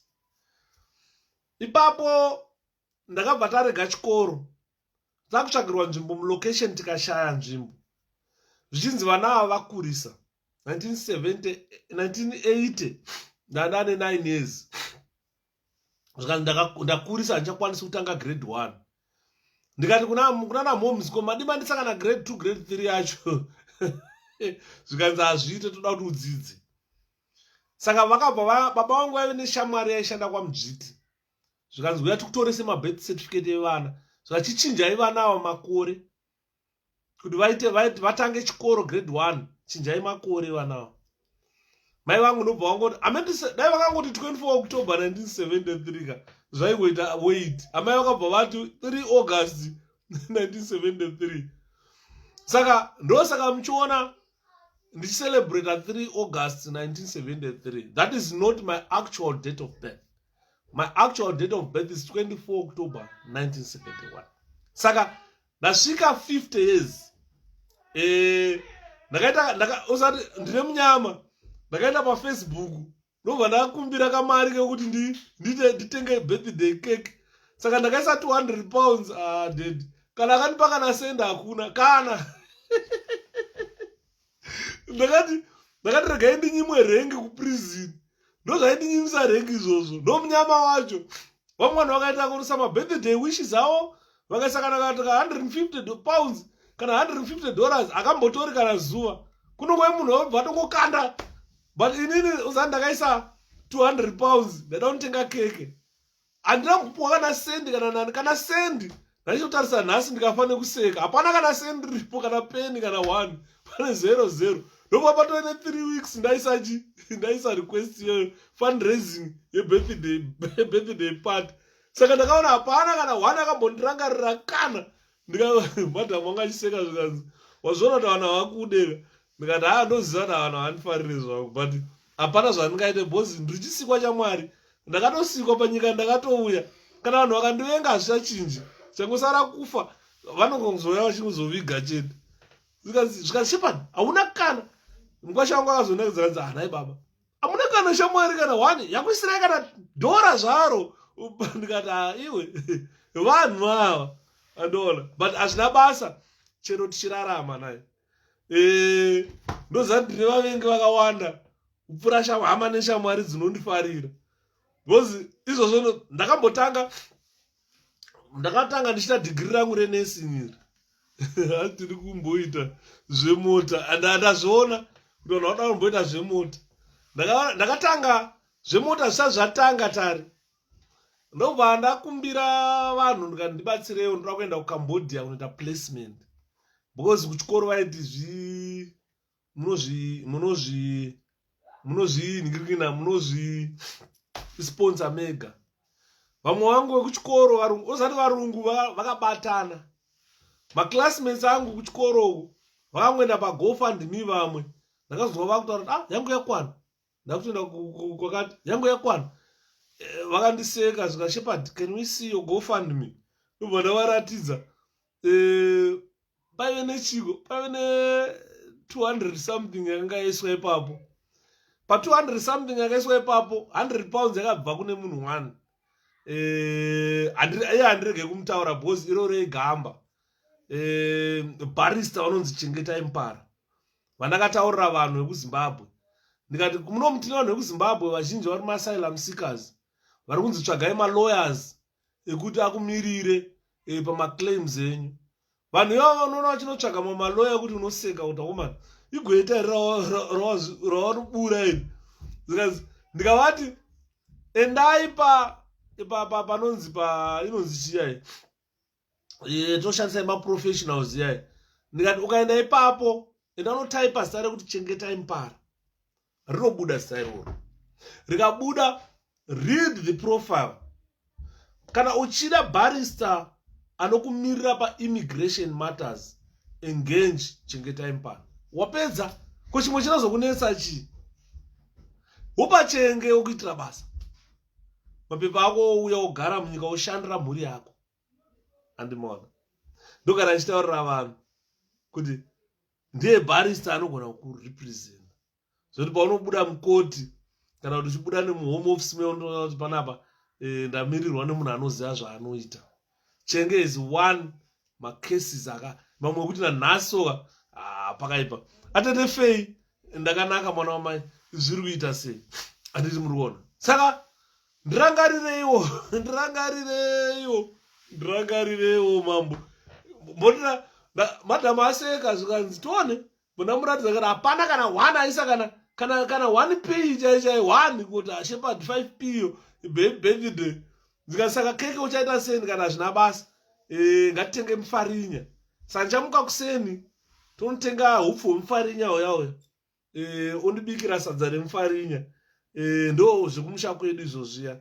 Kana utenga rice tsvunguriyara undibikira, utenga 𝗭𝗵𝗶 toisa apa. Woimba happy birthday. Zvatopera. Isusu hatina hari kai. Wana Shepherd tiri magandanga. Taimbirwa happy birthday tiri musango. Saka rotoimbwa nhasi happy birthday to you Ndara. Saka 24 October nhasi ndo zuva rakaberekwa Dhara naye. I'm so happy kunda 50 years. My mom died before she reached 50. Gore ravo ravakasvika kuti amai vangu vakuita 50 years vachibva vafa. Inini mwana wavo ndasvika 50 years ndiri mupenyu. Zvauya paCovid zvandandaenda 5th year handandarowa pasi. Ndandarowa neCovid. Saka izvi ndingori handizoziva kuti ndiyo futere ikadzoka andorowa pasi. But ikadzoka hayo ndapfuura nhasi. Ayo kana ndikarowa pasi, that's it. Handabasa nazvo. Handini maona. Because ndasvika half a century. As you don't look 50, Shepherd. You don't look 50. And I turn 50. And the last time I enjoyed watching your family celebrating your birthday. Muchidya zvaitaridza kuti zvainaka. Hapa pakaipa gore rakapera. Gore rinori manje 0. Saka gore rinori amachitako mupunga, ichitako rice rija. Timari yako rice amachita happy birthday Ndara nhasi. Saka ndo 24 October gore rakaberekwa Shepherd. Ndobvisa heti saluting my mom. Andinoona bvudzi kuna wakafa wasina kuriona bvudzi jena. Saka ndobva ndanzi soko mukanya webvudzi jena. Tobva tasvika 50. Skin yangu I know one I don't look 50. I do 50. Ndadosvika 50. Musandityira ndichiripo rwendo riripo. Asi ndasvika parwendo rokupedzesera. Saka nayo aya mashoko regai ndikutendei kuti mandisusukidza kusvika 50. Masikati anhasi tichange tichitaura norondo. Madhamu achibika sadza remufarinya neHeart tunomhanya totenga. Mukadzi wangu angamboshaya $10 kana $20 yekutenga sadza remufarinya.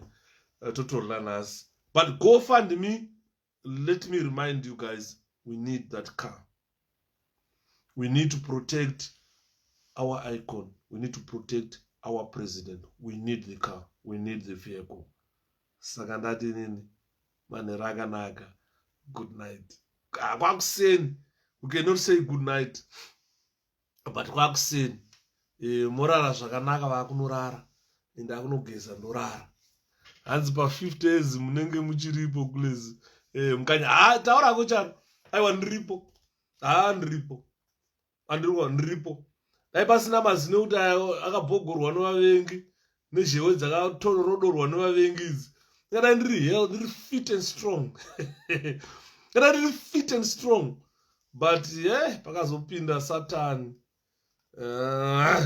Anga andida. Andimona. Saka 50 years dzangu nhasi.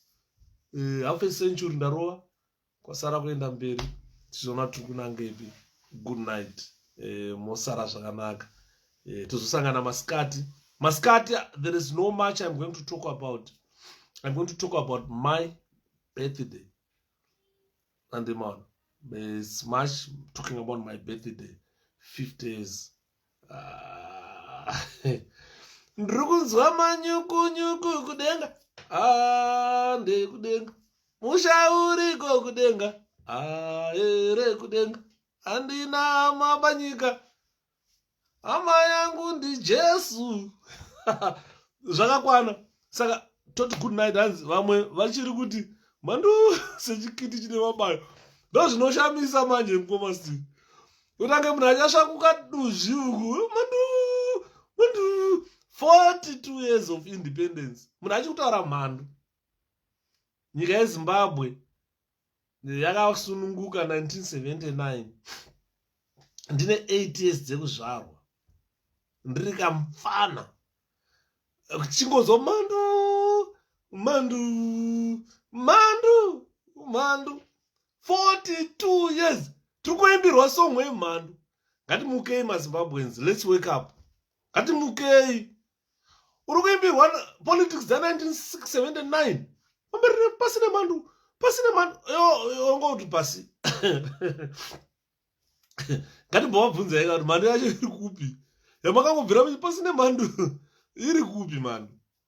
42 years atakumbona mhando munyika isi. Saka musaimbirwa nekiti dzine mabayo idzi. Dzinenge dziri constipated. Pasine mhando.